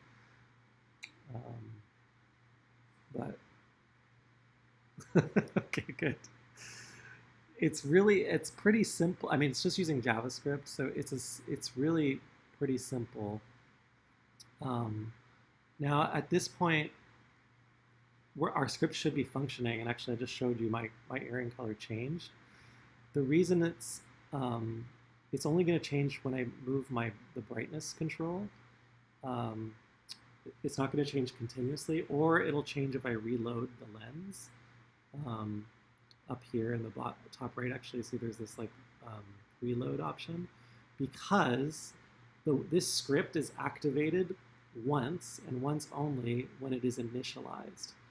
But you can change how this script is activated by here in the inspector panel next to script where it says initialize.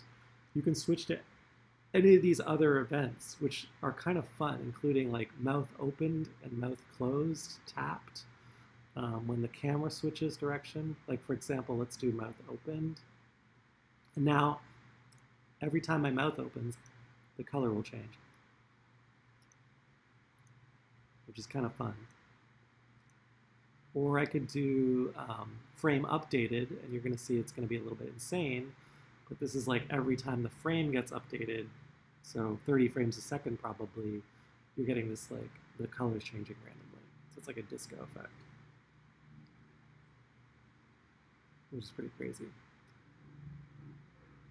So I really wanted to just show you that like, in just a few lines of code, the scripting language is not that complicated, hopefully. You can add these controls within scripting. Like the brightness control actually allows us to do, um, actually it's not, black. Yeah. Oh, even though you saved your script, the exact one that we copied.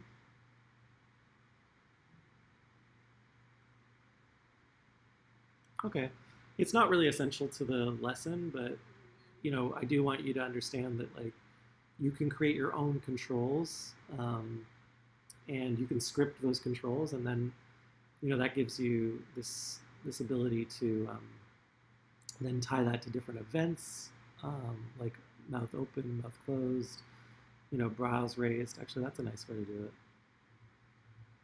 Um, and it's pretty powerful, right? Like with just a few lines of code, you can get a lot of flexibility out of the system. So there's actually an easier way, though. That's where I wanted to take you the hard road to get us to the easier road. And I think we have time because we've still got another half hour. Do people have the energy for me to show you the easier way or slightly easier way? Okay, okay. Yeah, so the easier way is to actually use the helper scripts that we saw earlier on. And so we're going to add a second script to this earring. Um, and I'm going to show you how helper scripts work. So helper scripts are just scripts that Lens Studio has made available that have pre-populated a lot of the controls to make it almost like more like you're just changing little controls to trigger things versus having to write your own code. And they can do basic stuff, and I'm going to show you how we can use it to change the scale of an object in response to an event. So we're going to click on Add Component. Is everyone ready? We can take a second. We can take a beat. This is I've never thought we'd make it this far. I feel like we just climbed a mountain together to get to this like randomly colored earring. So do you want to take a second, John? Do you want some help?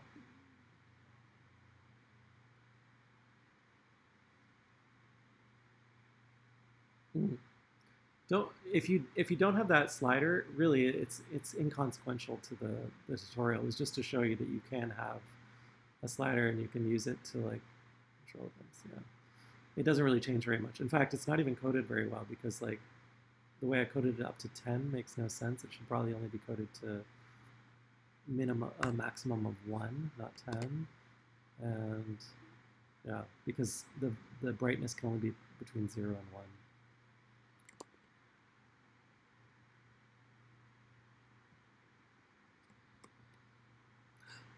Oh, that's right. Did I copy and paste in the error? Because I think I miswrote script. Yeah. Yeah. No, thanks for asking for help. Honestly, these things aren't very fun if people don't get them to work. So that's the whole point of the workshop.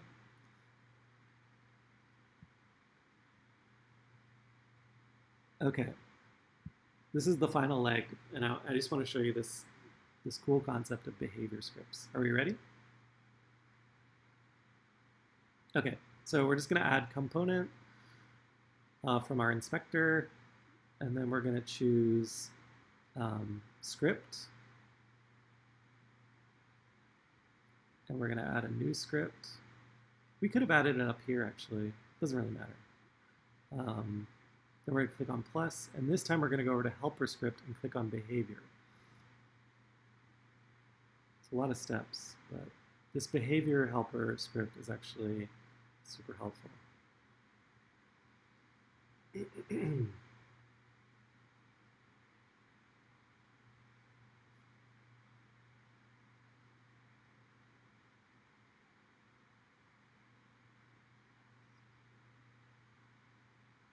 Yep. Did you add the so you have if you have something like this where it says behavior?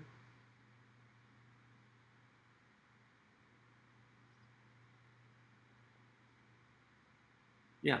Okay. So add component. script, and then add a script, and then plus, and then choose, and then under helper scripts, behavior. I'll just keep this open so you can see it.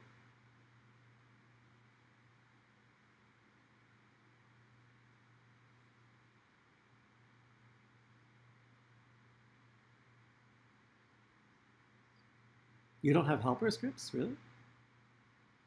This isn't visible to you?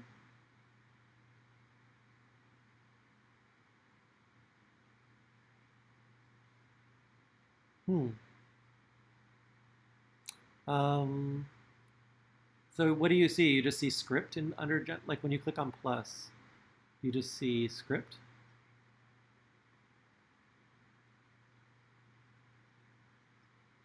Mm-hmm. Do you see this plus button here?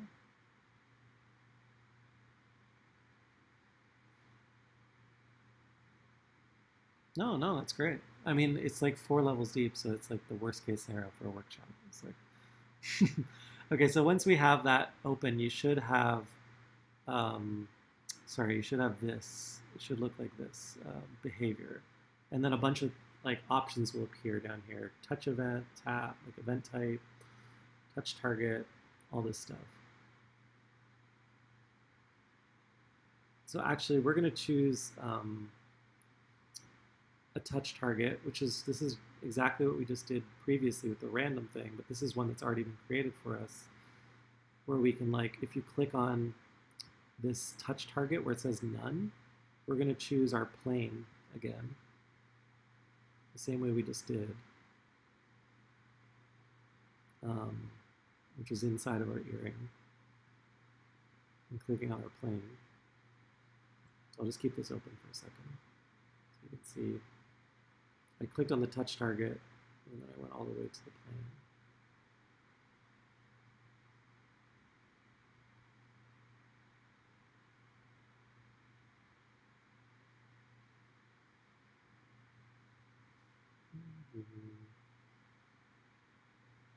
Just let me know when you get here. Just say yeah when you're there.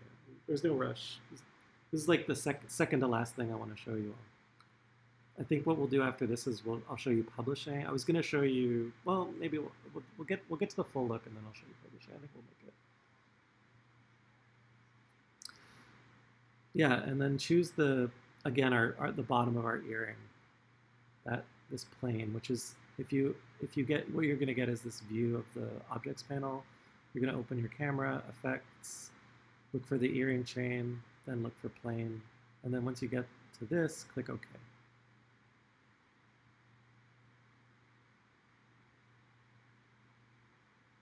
Sarah, you got it? Simo? Giacomo? Devin?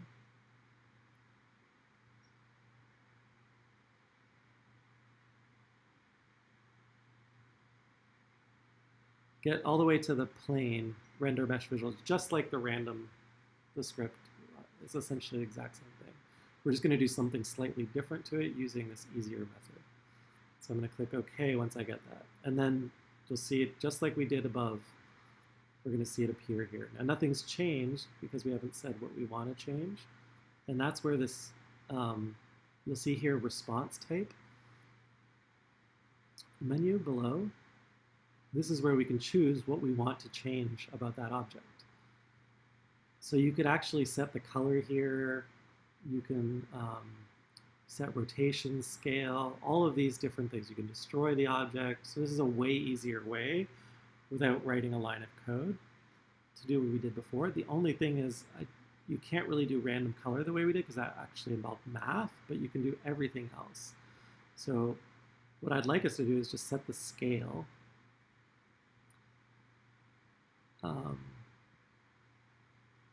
And then adjust what we want the scale to become of our plane. And so right now it's 0, 0, 0, which we don't want. So let's just make it turn into a square. It's a rectangle, we'll make it transform into a square. So we'll change all these numbers to x 0.1. So just switch them all to 0.1. And let me know if you've done that. And we also have to choose the object that we want to scale above that. And we're going to select the same plane. that we just selected above. I know that's self-referential, but it's because you could click on one thing and have another thing change, but we want the thing that we touched to change itself. So again, I just go through my little chain here, and eventually I get to my plane. I choose the plane. I click OK. I could actually have the unicorn horn change size, but anyway, I just want to show you this. Does everyone, let me know if you get to this point. So response type is the first thing I changed. Then I changed the scale, but I mean, you could also just, I probably should have added the plane first. So you add the plane just like you've added every other shape.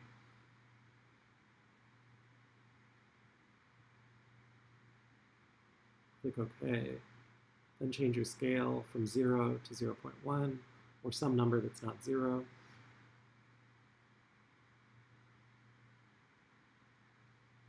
And then just say yay when you got that.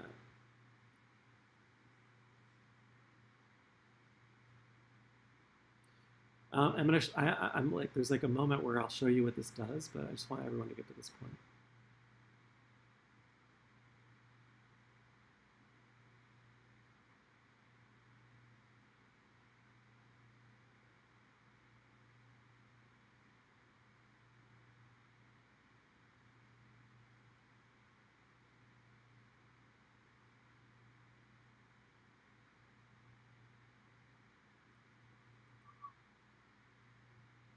You did it? Okay, now if you did do it, Sarah, Simo, can everyone give me a yay, Devin? Okay, if you haven't already, try tapping now on your earring, just in the plane, and it will change size.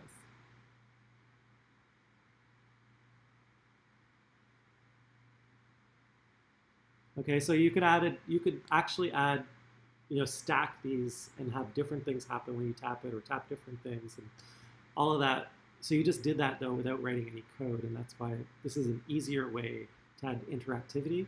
You can't add very much math this way, but you can add a lot of like, if this happens, do this kind of behavior. So you can customize a lot and add a lot of interactivity.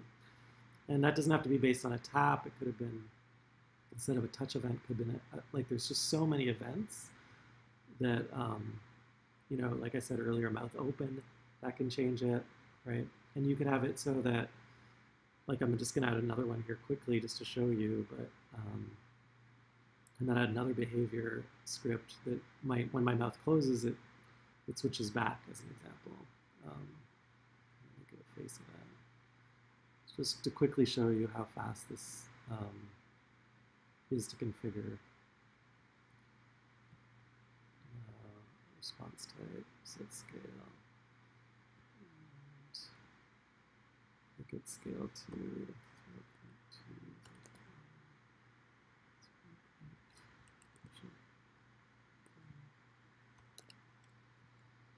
And now, wait, there we go. Depending on my mouth state, it'll now, let's reverse of what it probably should be, but if I open, it goes small, and if I close, it goes big. So anyway, I think that it's really simple, but you can stack this stuff, making it more and more complicated. And so that brings us kind of to the last step in the tutorial and the look that I originally presented. There was another object. I might just like, well, yeah, let's import one last object. Did everyone get to this stage though, where they got some level of interactivity?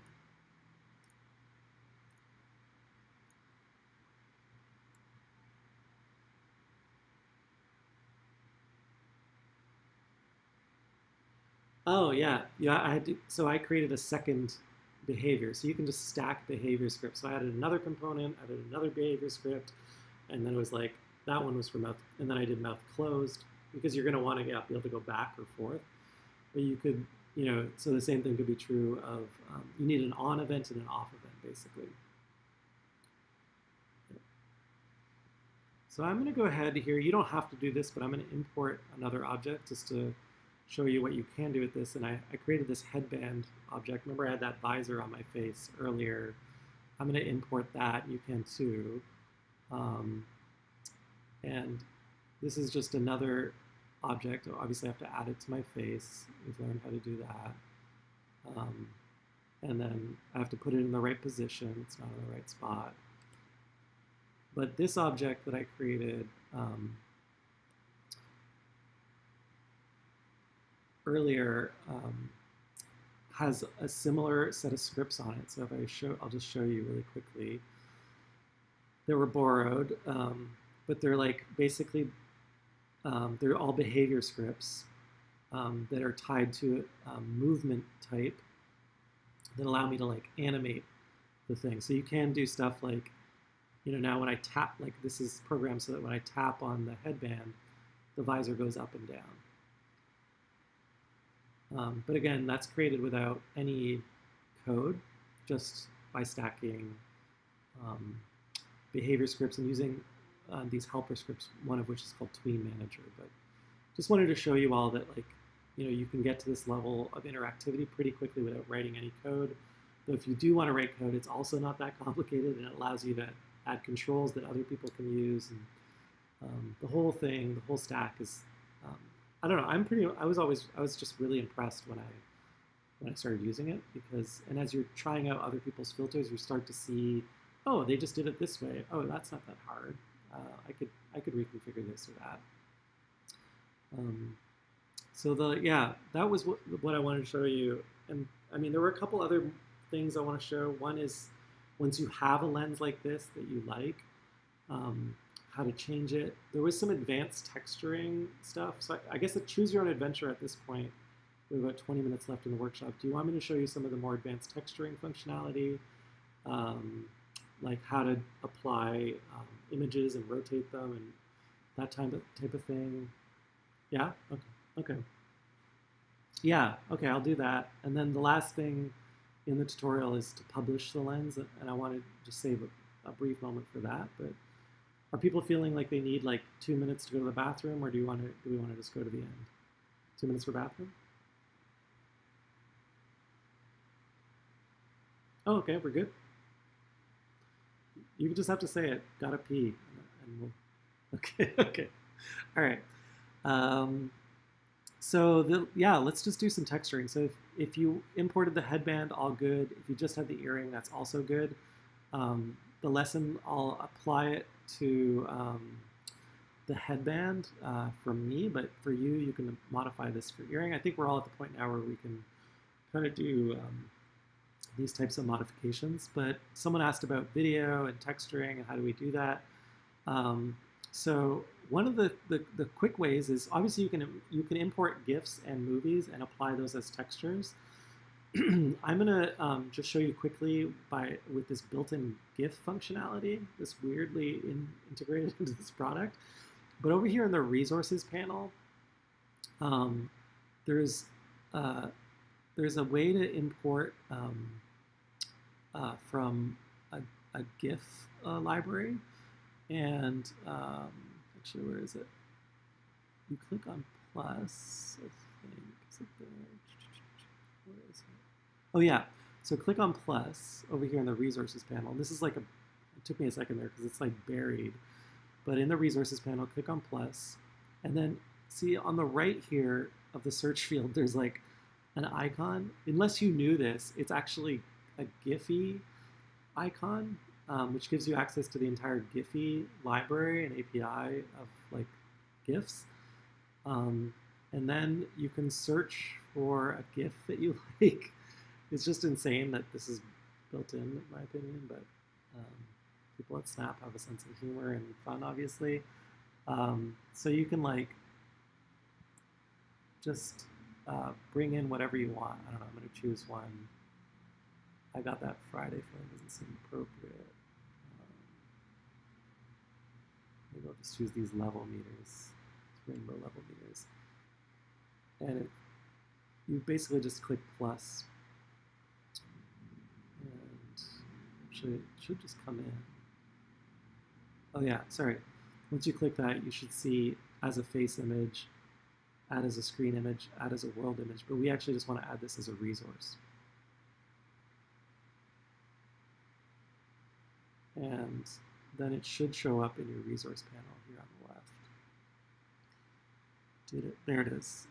So it shows up for me as this party weekend sticker. And if I click that, there's some controls, like I can adjust the frame timing, the duration of the GIF, the size and things like that. How if it ping pongs versus reverse plays, whether it auto plays, that kind of thing. But I actually want to apply this filter, or this GIF to my headband, where it's gold right now. I want it to actually, instead of being gold, I want it to be these level meters. And so I'm going to click on headband, and I just want to make sure that I'm choosing the right material. So it's gold 3. So I'm going to go back over to my resource panel here, and I want to edit the gold 3 material. Does that make sense to people? I might have lost the plot here. Did everyone get a GIF in? Yeah?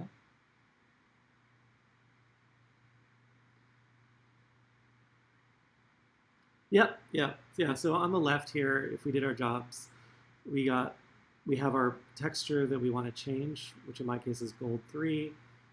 And then I have party weekend sticker. Whatever sticker you imported is there too. I want to click on gold 3, which is the material I want to edit. And then there were all these options, but the one I want to change is base texture. I want to, oh, sorry, yeah, that's right. I want to click on base texture. And then I want to add, so once I do that, my face obviously has this like checkerboard pattern, which means there is no texture. And then I want to choose a texture. And then I can choose my sticker. Party weekend sticker. And click OK. And at that point, now I have level meters on my headband. Now the thing is they're upside down, and so I can show you all how to fix that. I can also add an opacity texture in here, by the way, and we could choose the same, you could add a similar texture for that. But anyway, let's just keep it simple, actually. Are people still with me? I'm kind of rushing because we're getting near the end of the workshop here, but I'm going to quickly show you this. So they're upside down, and this is a problem you might have, is like how it's a very common problem when working with 3D software, and specifically in Lens Studio, that whenever I imported my object, the texture UVs, what are called UVs, which is the orientation of the texture as it relates to the object, don't line up, or they're upside down, like in this case. And Snap allows you to modify the orientation of texture, but it's not super simple. There are two things you need to do. And for those who are still following along, I'm sorry again for those who aren't. You can tell me to stop, but I just want to show you this real quick. Under texture UV, you need to change it to transformed UV, which means you actually want to transform the texture orientation. And once you do that, it's going to fuck things up for a second, but you're going to come down to this texture UV section lower, transformed UV section lower on the panel. And where it says transformed UV, you're going to click on that. And then you're going to choose, you're going to leave it at mesh UV, but then you have the option to rotate or offset your mesh, or sorry, your texture. And so I can reverse the scale, either Y or V, and flip it. So I'm just going to flip the negative, the Y-axis to -1. And so just to show you now, the texture is the right side up. I know that's kind of a lot, but basically, if you're not happy with the orientation of your texture, you want to choose transformed UV, and then you have to turn on that UV down here by checking the checkbox. on the transform UV option, and then adjusting your scale. And the offset allows you to move the texture around. So you can do what I'm doing right now. Because it's tiled now, it's like kind of doubling up. You can also obviously flip it, the scale another way. You could also scale it. You can make it half the size. And you can also add animation, which I didn't show you because we're running out of time and there's a deep well here. But yeah, just so you're likely to get yourself in this scenario, but you can modify the texture this way. Any questions about this? Have we lost the plot?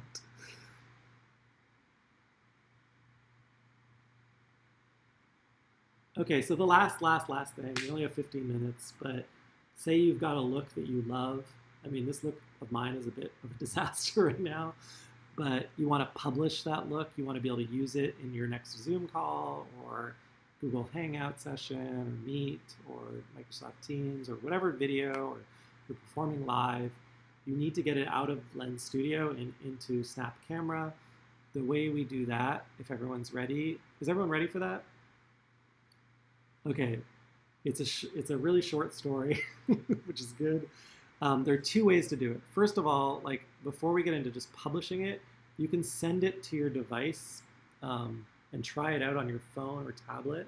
If you just want to get it off of the computer, in the top right-hand corner, this is Send Lens to Device option. The way that works is if you have like like just regular Snapchat on your phone, you can open up your phone. We can all try it now if you want, if you have a Snapchat account, which you need anyway to publish. You can open Snapchat, and then you can click Send to Device. So I've got my phone open, Snapchat's open. I click Send to Lens to Device. And when I do that,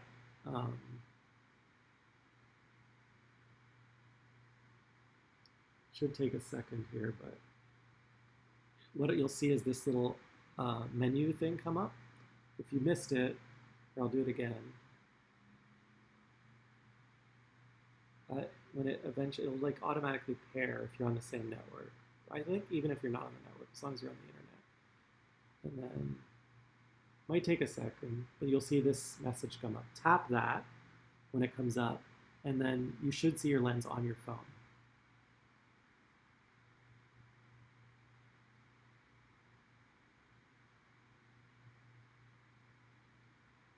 Just tap it when it comes up, and it should load in. And then you obviously have to have the right camera orientation on your face. But for me, it's impossible for me to show you this because I can't see my face, your face at the same time as mine. But actually, maybe I can like somehow get someone else's face now. But if you've got it working, like right now, I can see exactly what I can see in Lens Studio. I can see it on my phone. Did anyone get that working?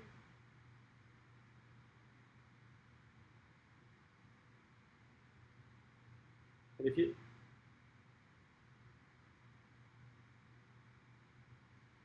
you have video in Snapchat? Sorry, I didn't hear.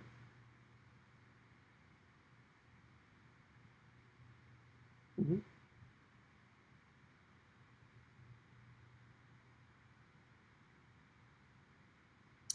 Oh, yeah. We'll get, don't worry about like, are you trying to do like a snap code scan? We haven't published it yet, so that wouldn't work. But if you send the lens to device and then you tap what comes up, it's just a great way for you to preview before you publish actually on your phone. But theoretically also if you're performing and you just wanted to like not go through Snap's publishing system, it would be the way that you could circumvent that. The reason you'd want to circumvent is simply because Snap actually approves each lens. So if you did something that didn't abide by their guidelines, and there have been a few cases of this that have come up in the community, and so if you wanted to do something that didn't meet their guidelines, maybe it's something related to some aspect of your identity, like they wouldn't approve porn or whatever. or violence or political action that doesn't fit into like their template, you can circumvent it this way. So I feel like that's been a common thing that's come up when I've done these workshops is people are like, but what about Snap censoring stuff? This is one way around that.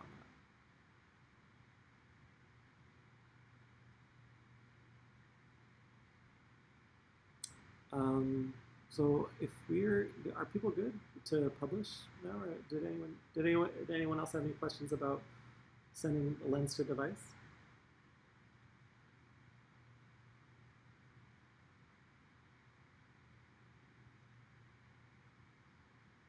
Oh, okay. What are you struggling with? Like, did the nothing appear inside of Snap, or did you not have it downloaded? Or... Oh, yeah. I should have let people know.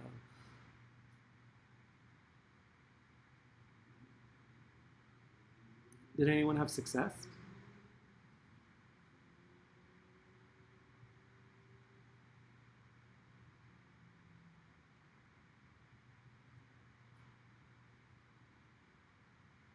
Okay, let's figure it out together. So when you clicked on send lens to device, did you get like a progress icon that was turning?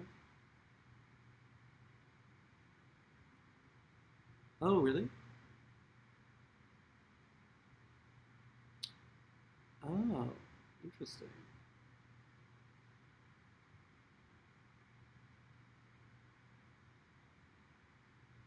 Hmm.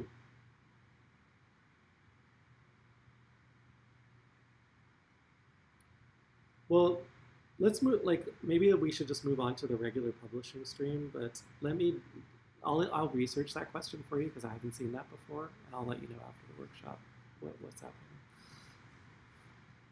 No, thank you.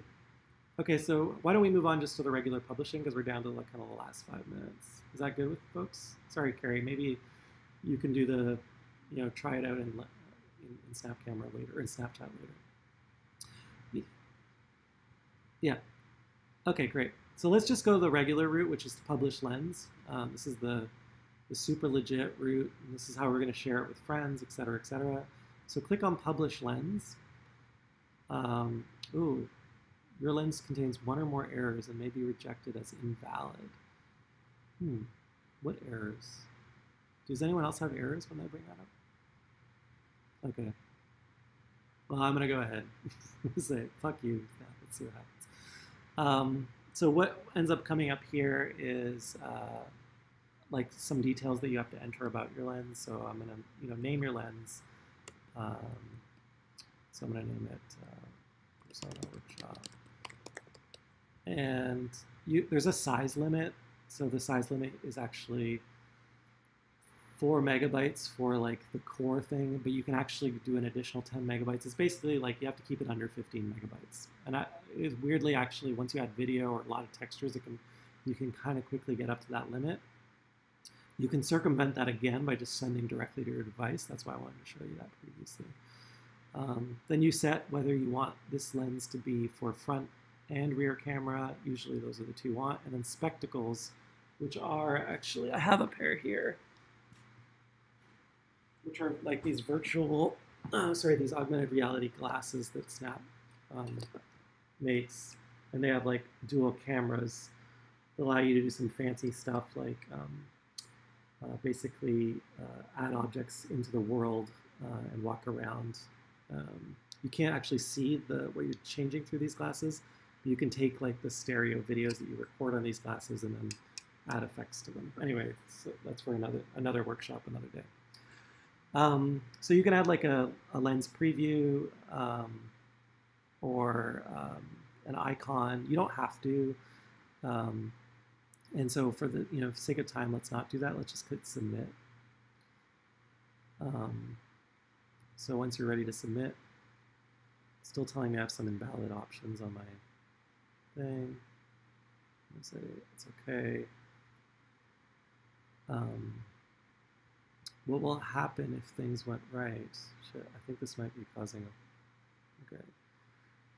You should have this My Lenses screen pop up.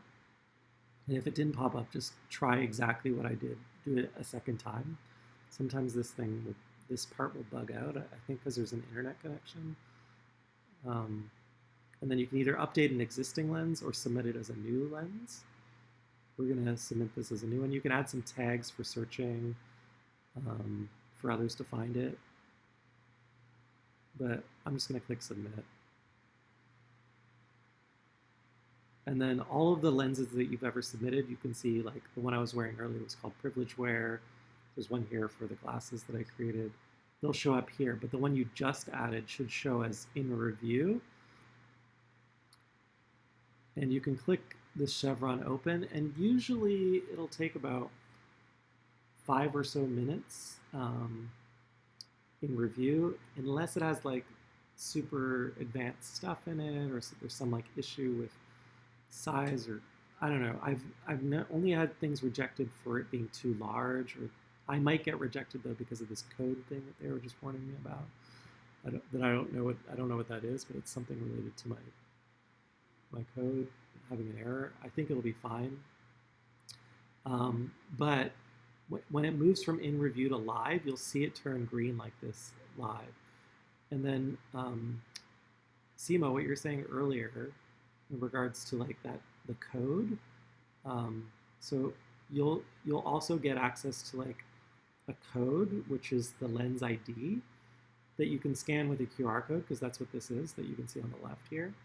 But if you click on this share thing, you'll get a link, like a unique link that you can copy, and then in Snap Camera, which is open here, you can type that link in, and you can also obviously share this link with your friends, and then that lens will show up, and then you can activate that lens. So that's how that works. And then you can see, obviously, when I have that lens selected, there's the code, which I can also share from here again. Download the snap code, which is that actual image, copy the lens link, etc., star it. So I'm going to come back here and just see if my lens is published. Has anyone gone from in review to live?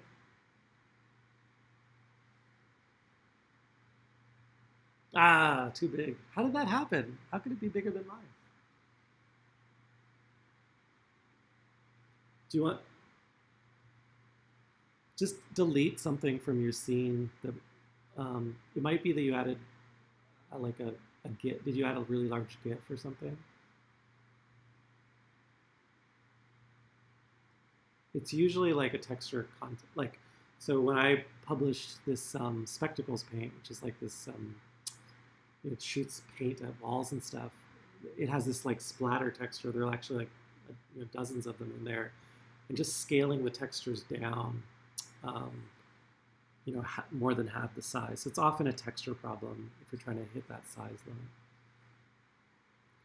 But this is still in review, which is not a good sign, because usually this stuff just goes live pretty quick. But yeah, I guess while we wait, that's the workshop, and I wanted to thank you all for coming along for the ride. Hopefully, I've shown you that this is really just the start. You can keep going. I'd always offer my help and assistance if you're working on a project. So I can share my email address with you all in the chat.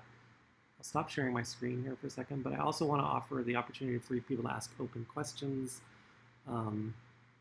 And just like, essentially, open the floor to, hey, what if I wanted to do this? Is that possible? Et cetera, et cetera. But I'm going to put my email address in the chat here. You can obviously find me on Snapchat, Instagram, Twitter, all of those things. I'm famous on the internet, so it's pretty easy to find me. But yeah, thank you.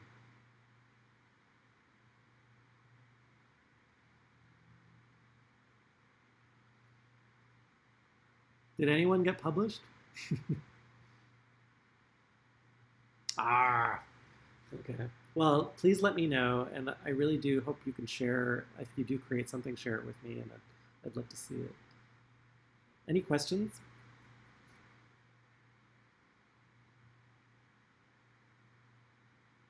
Oh, yeah, of course. If like this one that I'm wearing right now. Oh, the one I was working on is available already in the Dropbox. So the link you have originally from to the workshop files, it's in there now. Yeah. You're welcome. Thank you.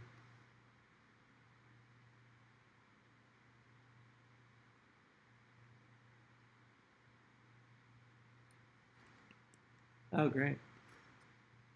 So it worked. The YouTube part worked too. Okay, awesome. Well, thanks again, everyone. I really appreciate having you with me today, and it was a real privilege to get to share this with you.